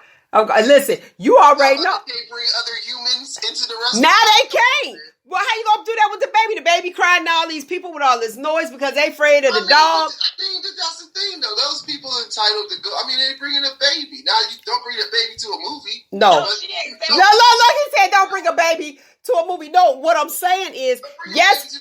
Listen to what I'm saying. Wait, I'm saying the baby is afraid of the dog that somebody brought in. That's what I'm saying. Afraid of the dog. Yes. So when you saying a section, that might be a resolution to it. Section them off. Y'all go over there. I mean, when I say that, I'm not. I mean, back in the day, remember you had a smoking section and you had a non-smoking section. You know what I mean? Right. So I mean, like those. I mean, yeah, you can have different ways to be able to accommodate those dogs. Maybe they have like a tartare dish or something for the dog. I don't know, whatever. Oh, don't say that. I will never go out again because I got a problem. Ain't no dog. I ain't eating off no plate no dog ate off of. How do I know? Yes, I go too far. Now back to what you said about the don't bring a baby to the movie. Don't bring a baby to the movie because it'll affect you, huh? Hey, I'm just saying, like you have an age limit for certain movies, right? So the movie PG-13, they saying parental guidance for people that are 13 years old, and up or whatever. Then that baby may not be a good idea to bring into the movie theater, just because it's like, would you bring a baby to an opera house, or would you do that? No, because there's a performance happening. And the baby might be bored. That this child is not at the age to be able to conduct themselves in a way to let everyone else enjoy what's happening. Now, even at the movie theater with a child's movie, the debate. Because listen, a couple years ago, I took my nieces and my nephew to go see was it the How the Grinch Stole Christmas? Anyway, it was a cartoon. It needs to be an age limit. Listen, the baby she was flopping this way and that way. And Nikki, I want this. And Nikki, I want that. And Nikki, I'm bored. You not watching this? And then she fell asleep, and it was like, even when you taking a child to see a little child's movie, it still need to be an age limit because them little ones is not gonna sit still long enough. Listen, the thing is, you gotta know your kids, right? You gotta know your kids. Like, for example, I had a nephew. I knew off top he was never going anywhere with me until he was at least 5 years old. Never, ever going anywhere with me, right? And I took him to a movie, and I didn't realize what I was taking him to go. Like I took him to go see Watchmen. He was a little older; he might have been like 10 or something, which was inappropriate, right? I admit that I should not. Like looking back on Watchmen, I should have never took him to go see Watchmen, right? But I did. But I took my son, and he went, and he was there, and so he's like, "All right, well, let's go. We're going to see the movie." Right, and I was like, "Oh man, I should have did that." You know what I mean? It wasn't. They was like, "Yeah, it's an R rating, man. This is like." I remember I went on a date, and when I went on a date, it was this guy. He took his daughter to see the South Park movie. I don't know if you ever seen the South Park movie or not, right? The man Nick like horrendous, horrendous. It was like one scene that seemed like it was about a half an hour long, about like the devil and having sex with Saddam Hussein. It was just crazy, right? And like I was just like, I can't believe this guy. Because first of all, it's South Park, right? So you already know what to expect. All right, wait, go already. All right, let me do this, and then you could go ahead. Hold on.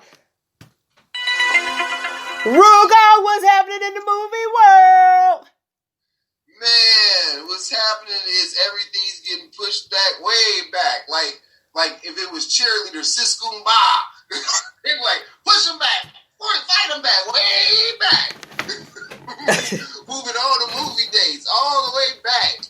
Some of them may come out this year, some of them may come out 2021. Some of them may have a release to VOD, video on demand, faster than what we believe they would have. What I understand, there was a deal worked out with Universal, and I think it was Universal and AMC, where their movies would be in theaters probably for about 17 days and then move into a VOD because of everything that's going on with the pandemic. So there's been a lot of things pushed back. For example, Tenet was supposed to come out. They wanted to stay hard to that July date. Now I think it's being I don't even know when it's coming out. I think it's supposed to come out in August, maybe sometime, but then it may get pushed back again. But I do know Christopher Nolan, the producer, writer, and director of the movie, I believe, is really pressed on having that be released in theaters. I thought they said September. Yeah, I thought they said September. Yeah, maybe September. I know Wonder Woman was supposed to come out in like August, June, or something like that. Then they moved it to August, and now it's supposed to come out in October. And I'm just talking about some of the bigger name movies. What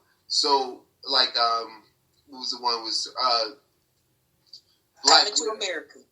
Well, Come to America. I always thought it was. I think it was supposed to come out in June, wasn't it?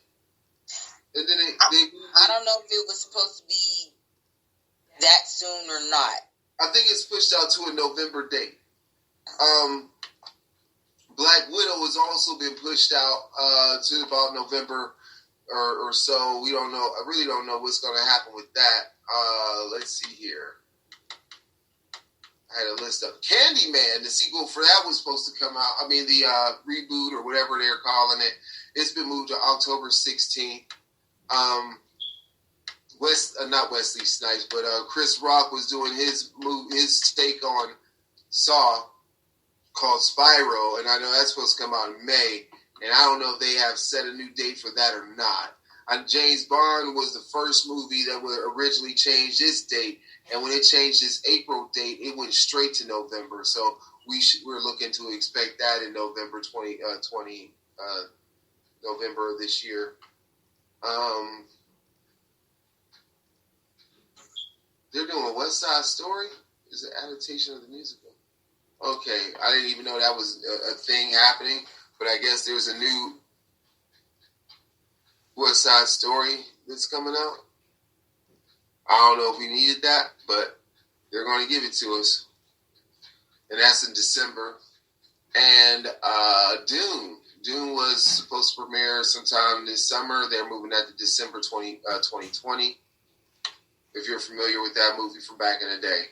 The other thing that I met, Coming to America is December 18th.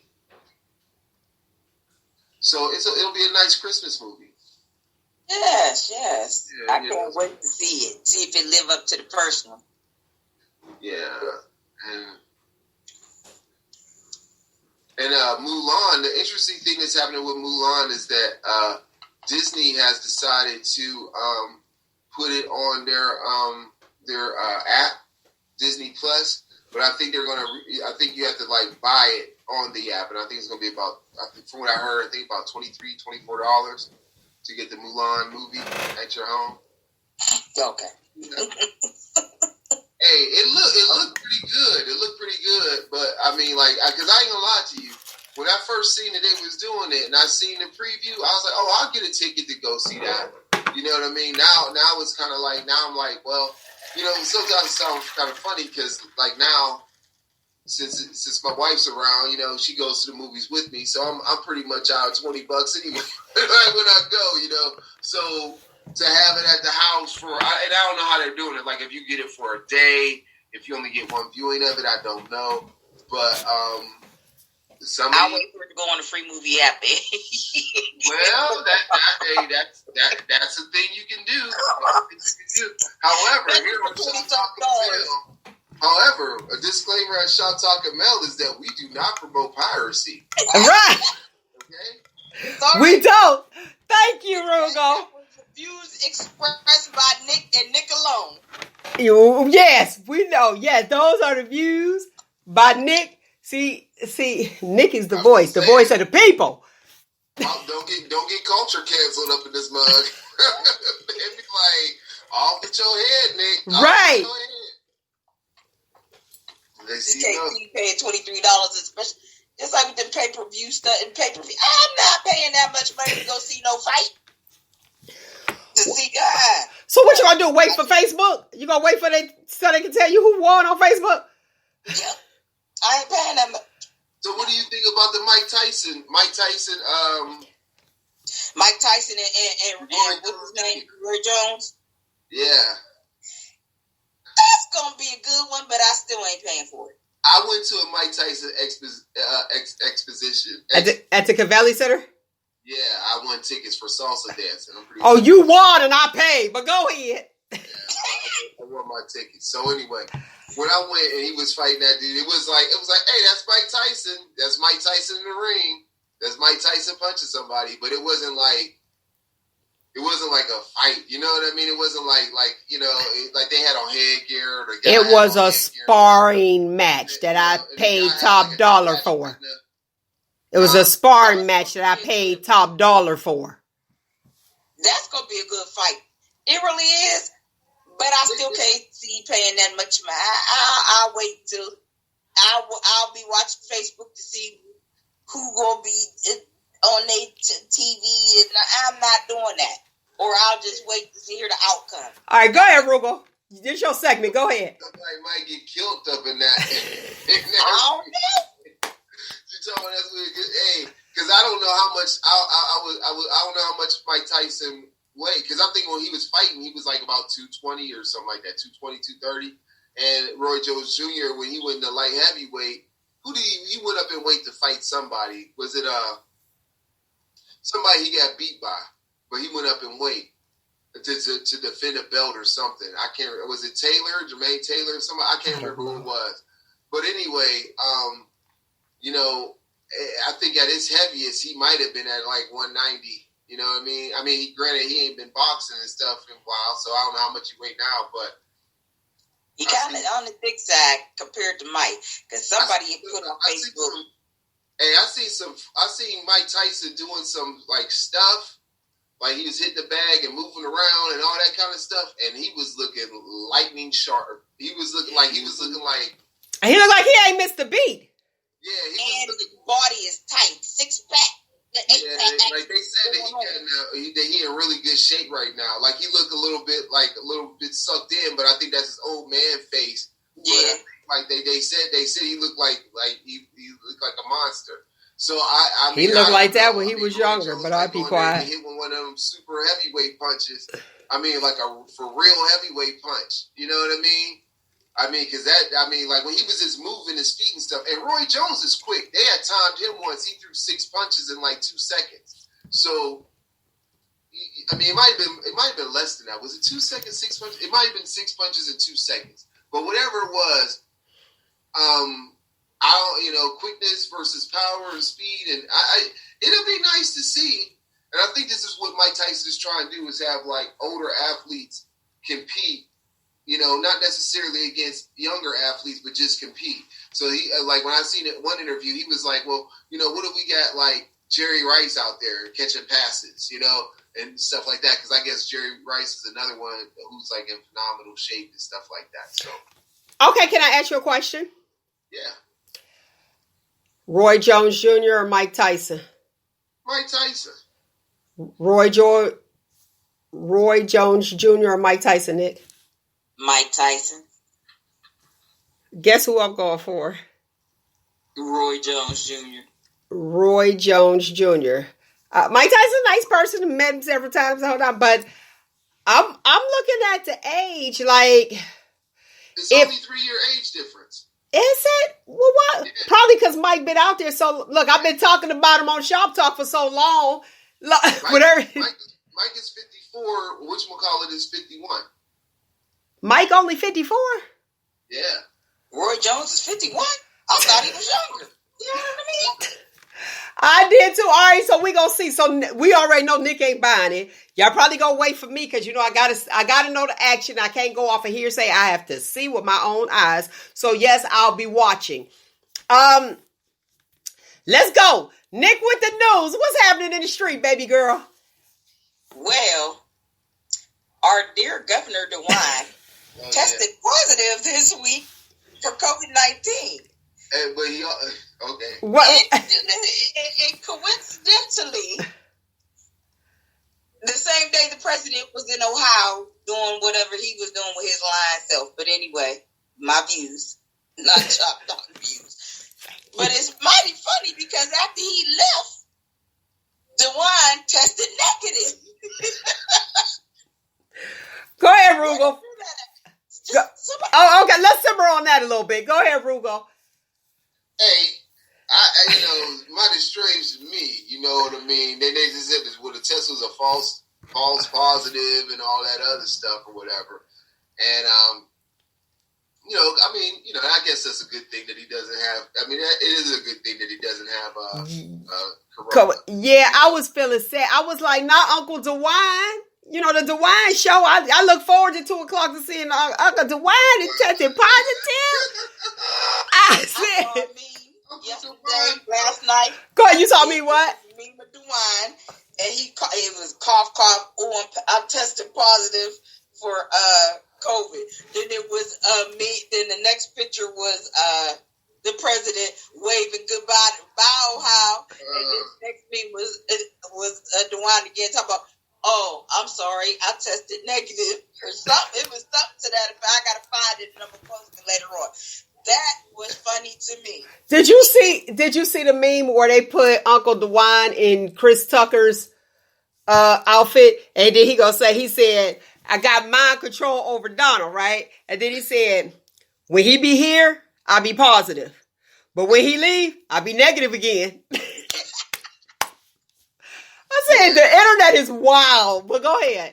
Yeah, I'm glad, you don't want anybody to get this disease. It's horrible. It's just, it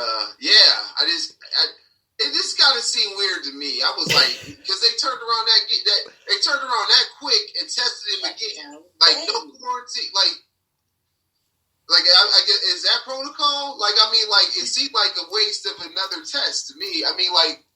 Okay, which brings us to my next point. Yeah, the test that he took, to my understanding, was a rapid. That I guess it was supplied by the president or whatever. It was like a rapid.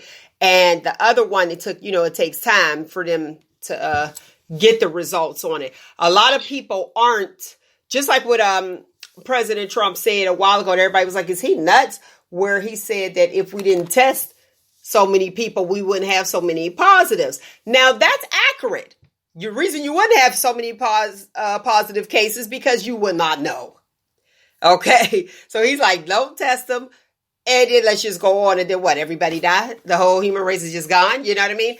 That's what it seemed like. But what's your thoughts on people without symptoms being tested? I think it depends on what they're doing. Like, what are you doing? You know what I mean? Because the whole issue is the asymptomatic patient spreading it to other people who... The most. Yeah. So, if we're just talking about this randomly testing folks, I think maybe that's a good thing. But I think, though, too, the issue is am I testing somebody who's not at risk of spreading it to somebody else? Okay, so for your company, you will require your entire company to be tested? Well, let's put it like this. Okay, let's say I'm a person who, for some reason, I'm not interacting with anybody. I go to the store and I come home, right? And I don't. Let's say I don't work. Let's say I'm retired. Should that test be used on me or somebody who is more at risk to have it if I'm not showing any symptoms?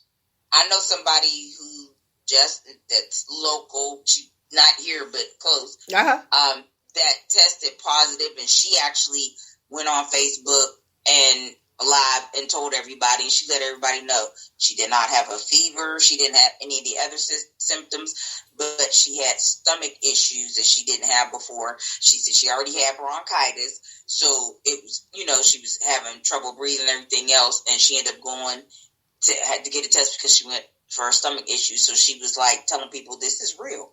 She was cussing people out. Wear your mask. Don't be sitting here not wearing a mask. But that's infringing upon my rights and this and that. She was like, because I didn't go anywhere but to the store back home and to see my kids and back home. And now I can't even see my kids or my grandkids. I've been around my grandkids. She was like, so a lot of people aren't having those symptoms where you lose. She didn't, say anything about she can't smell. She can't take none of that. It was a stomach issue, so it's like they're learning going to other symptoms. Okay, they're let me wait a minute 1 second. They're learning that more and more with the symptoms. They're learning about this virus as we go along. So it actually, when they say that we're all in this together, so the more symptoms that comes out, then they just add it to the list. There's some people that don't have. Taste or smell was one of the last ones where they couldn't taste or smell. That was one of the last ones that was added where people were having that. The dry cough was one, at the beginning. So it was like, okay, you cough, whoa, hold on. And we remember back in the winter, it was a lot of people that had that dry cough. They was like, I can't get rid of this cough. So they don't know if that, they were positive then. I remember I was in a room one time and they, I didn't eat the cookies. I'm real particular about always been, and y'all know. Soon as you take the aluminum foil off of a dish, I got to be the first ones. If it's a potluck, if we're in a meeting or something like this, I don't want none. I have my hand sanitizer, me touching that ladle. That's why I don't like buffets, because I don't know what y'all did with your hands prior to. Did you wash them? When you touch the ladle. So all that's on me. This meeting that I was actually in, somebody brought cookies. And they passed these cookies all around. Well, a lot of the people that were in the meeting were really, really sick before it came out, the whole COVID. I didn't touch the cookies because I was on the other side and everybody like, oh, cookie. I don't like cookies anyway like that. I'm not a big cookie eater. But all y'all got sick. And I was telling the one girl, she was like, my stomach hurt. I had a stomach problem. That's what made me remember that. And she was like, oh, I couldn't settle down. She's like, I don't know what's going on. So we talked. I laughed. She was like, you weren't even sick. I looked at her. I said, I didn't eat the cookies. So she's hurt. But that's what I went back to. I reflected back, like, what's the common denominator of all of these people? It was those cookies. That's why I wonder, what if the person that make the cookies, the baker at the store, whatever, and not like where you worked at, They were store-bought cookies? They were store-bought cookies. Oh, okay. You got to mention that because I thought somebody just brought in some cookies. No, they were store-bought cookies, but you don't know if they touched another cookie getting that out, Right. You just don't know, but go ahead. What you got to say? I hear you. You don't know about is whoever reached into the cookie, reached into the cookie jar. Who, me? Couldn't be. Right. Then who? Look, right. It was you. My question is, what do we do about the people that do Listen, folks, if I'm in a store, you see, and I cough, don't be looking at me crazy because people cough all the doggone time and it don't mean they got COVID. People got allergies. People got bronchitis like me. I mean, even when I got a cold, I always cough for months, and I had that cough, and that's been forever. That don't mean I got COVID. Forever. Don't get it. I cough all the time. People eat something and go down the wrong pipe and they got the cough. That don't mean they got the COVID when they wrong pipe. At least they got a fork as evidence. They got a fork in the plate as evidence. Wait a minute. Wait. I gotta share this story. It was recent. So I was at this event and we, social distancing, right? We inside the house. So my aunt is sitting on the other couch over here. And while she's sitting on the other couch over here, my cousin is over here with me. Roogle, I'll tell you who I'm talking about later. My aunt is a little older, right? So my cousin, who is older than me too, is my mom's first cousin. She started coughing. And I know certain coughs because, you be around, I just know what the cough is, right?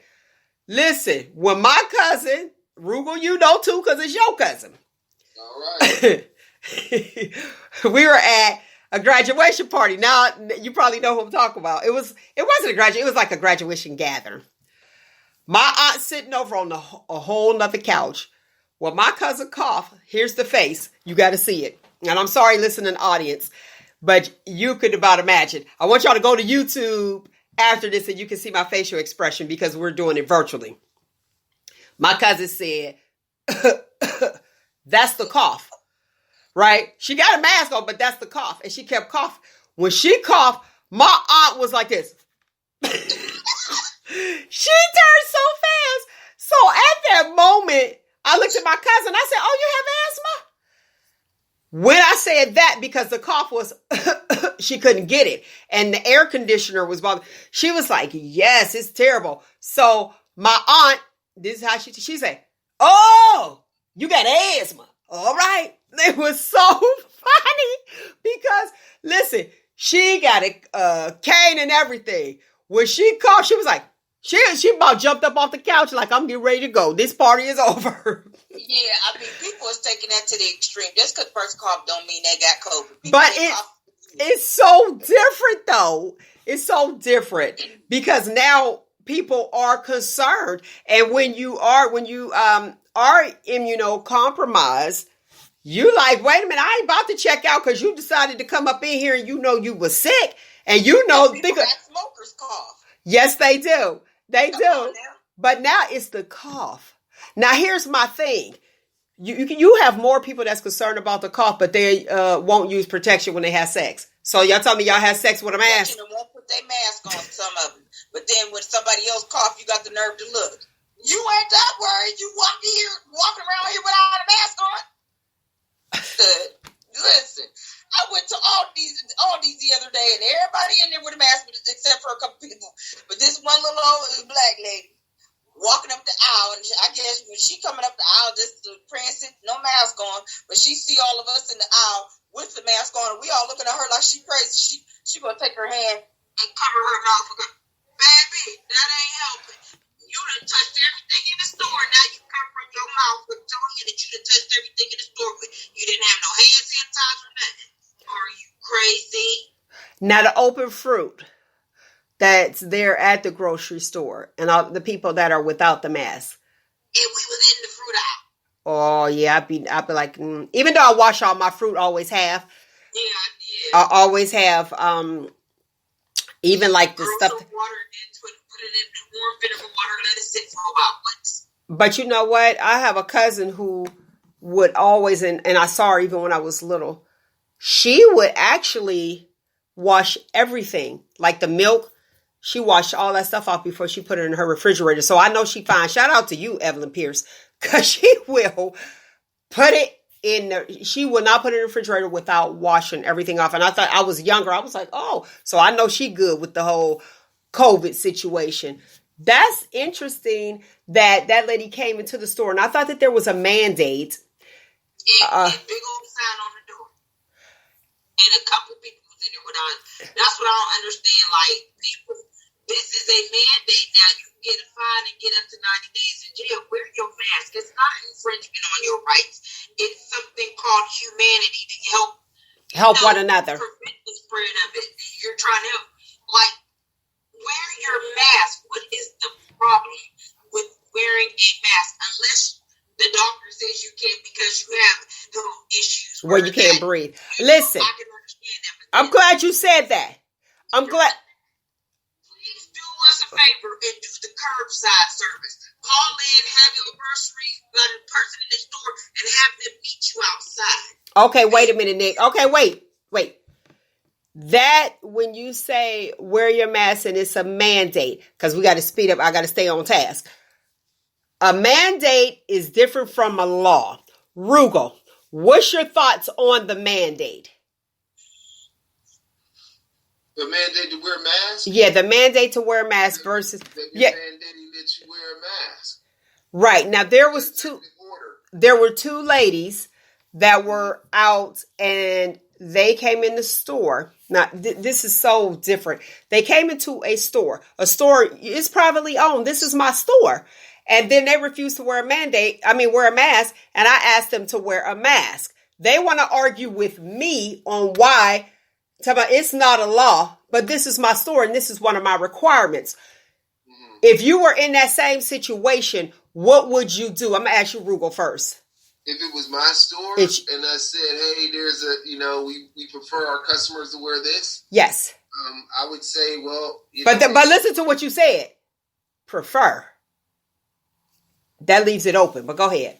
Well, I said prefer just because, I like to razzle-dazzle people with my vocabulary. I heard that. Razzle us. Razzle and dazzle.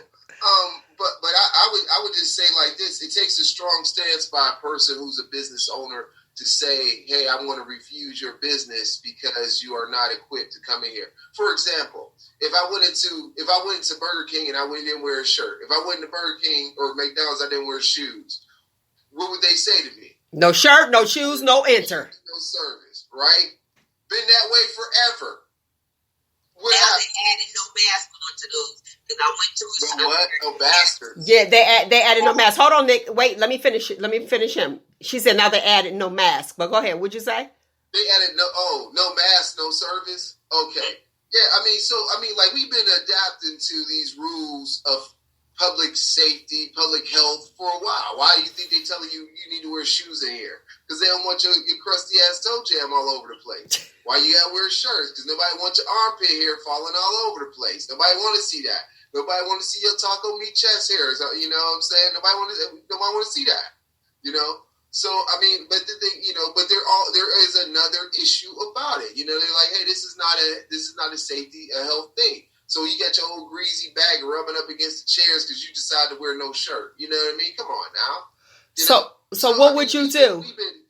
These rules have been in place for a while, and this one is even more significant probably than those, especially when you're thinking about just like this hygiene and the fact that it doesn't matter where you sit, it doesn't matter where you touch. It matters like what you actually cannot do. It's an involuntary thing. I can hold my breath, but my body's gonna be like, hey, once that oxygen in those cheeks is gone, you're gonna pass out or you're gonna open up your mouth. Okay, right? Roogle. So what would you do as a business owner if two women came in and they want to argue with you as far as why they need to wear a mask? What would you do? What would be? Hopefully I would have some masks on hand. I would go up to them and say, ladies, if you would please, and hand them to me. And if they refuse, what would you do? I would say that we can't service you today. Okay.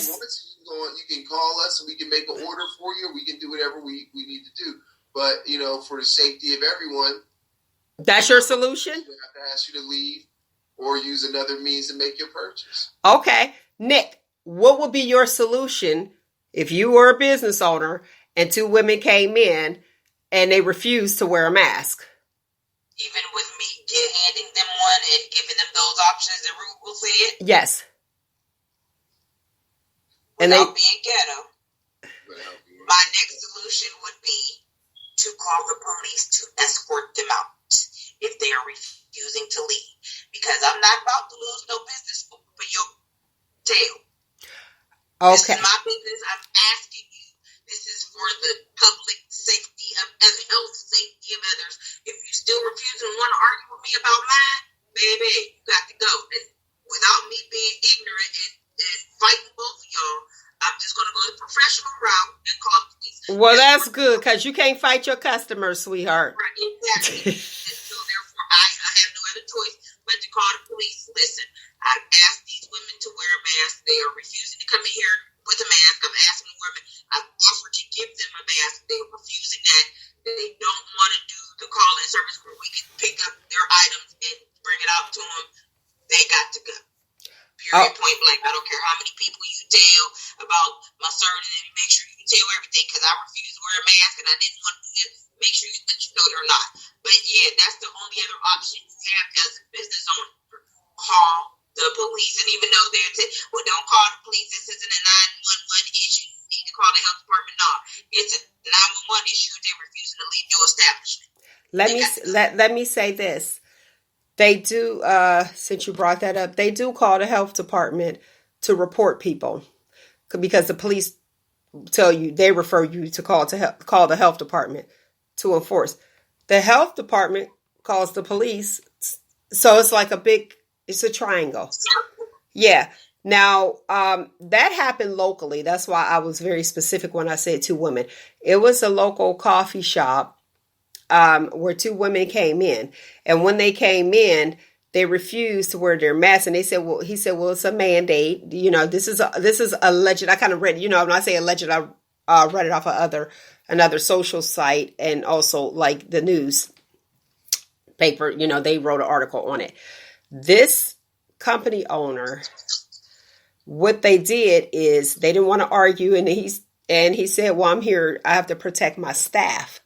You must wear a mask before you come in. And they said, well, it's a mandate. It's not a law. It's against my right. Blah, blah, blah, blah. He asked them to leave. Clearly, they wouldn't leave. So what he did was close the entire store. He closed his business down for a few days. Well, guess what? It hurt his staff who he was trying to protect, because they didn't have any hours. Closed it down, and it would have hurt his business. He ended up reopening it back up. A lot of people, humanity is something. A lot of people heard about the story. They read it like I read it. And underneath the news, they were like, well, can we buy gift cards? Something to help to keep the business up. But my suggestion, I'm sorry, I'm going to call the police. I'm going to escort you out, because here's the thing. I can't touch you, because I know with that type of attitude, you're probably going to try to sue me. Get out. He closed the whole store. We're closed. Done. Bam. And it actually affected the staff. I wanted to know your solutions to the problem, because we're problem solvers here. Okay. How would you deal with that? And that's why I asked. He actually closed his store, where his store was actually hurting. I ain't closing nothing. I'm calling the poo-poo. Okay. So you heard Nick, that the voice of the people, she said she calling the police, the popo. And Ruggle's suggestion was very nice, where he offered masks. So if they don't take it, just ask them to leave. It's just really, it's almost it's almost turned into it's like people are looking at you crazy. And you got to remember, some people want attention for bad reasons. You know what I mean? Good attention, bad attention, it's all attention. Yeah, as long as they're getting it. And so I tell you like this, I didn't even think about saying, hey, we shut down, everybody get out. I didn't even think about that as an option. But, when you're in that situation, you do get the right to say, hey, we're going to shut it down. Shut it down? And that should be a sign for those people, because it's funny, because I wonder if those folks are ever going to be customers again. Probably not, or they have to comply. But if it's my business, I have a problem with some alleged customer, coming in telling me how to run my business. That's like my house. You come to my house and you're rearranging my furniture. Hold on a minute. That's not okay. Well, I invited you, but wait a minute. Wait, Roogle, because I can't just cutting you out, and I want to hear what you have to say. If I invite you into my house, I go to the bathroom, I come back, and you rearrange my furniture because that looks good for you. That's a problem. And that's what's happening. A lot of people are just coming in and imposing their own thoughts. You can't please everybody and their own suggestions on someone else. Just don't patronize them. If you don't like it, don't patronize them. To come in and just rearrange stuff and, okay, well, I'll change the law for you and I'll change this for you. You cannot appease everybody.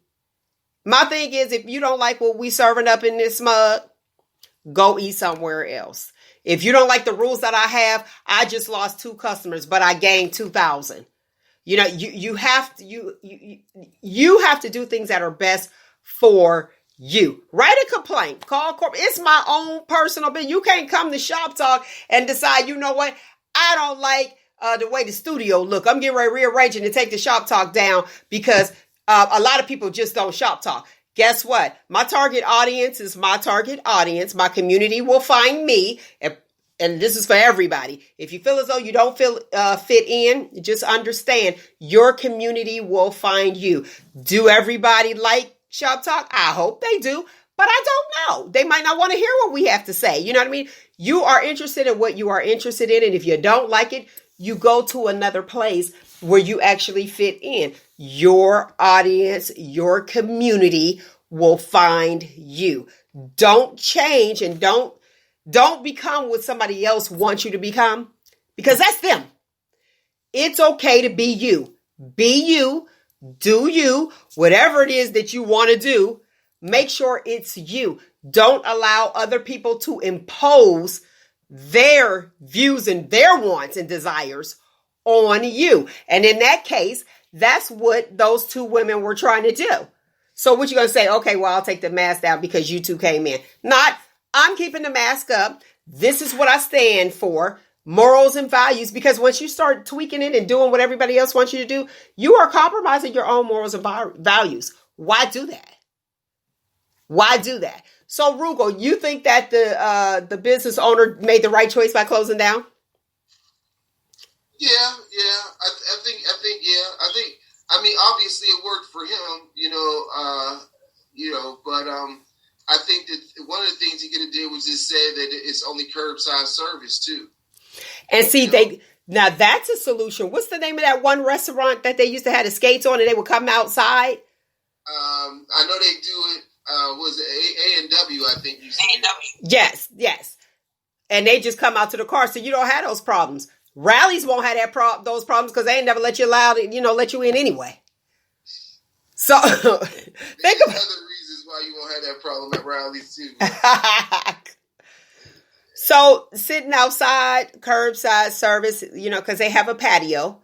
So they could just come out and take your order. They have their mask. If you choose not to wear your mask, even though it's a state mandate, outside, you're outside. I'm protected. Here you go. What do you want? I'll just bring it out to you and we can solve this issue.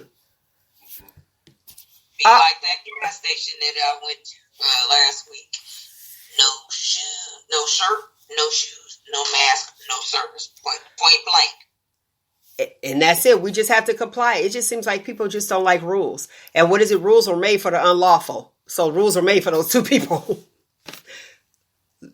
Hey, got to be honest. Any last... down and risking losing money. Like I said, I'm calling the police. Any last words, Nick? Any last words of today? Encouraging. Wait a minute. Let me be specific. Encouraging words. Any encouraging words? Okay, let's see. Be yourself. Well, no, I don't know about that one.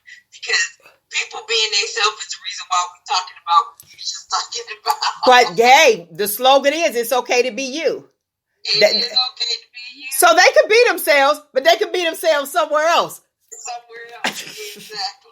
Be yourself somewhere else if you're not trying to comply. But no, everyone considering what's going on, continue to be blessed, continue to be safe. There you go. Okay, Roogle, any last words? Do the right thing. Sometimes the right thing isn't the thing that may be comfortable for you, but it may be the best thing for everybody else. I like that. Do the right thing. That's it.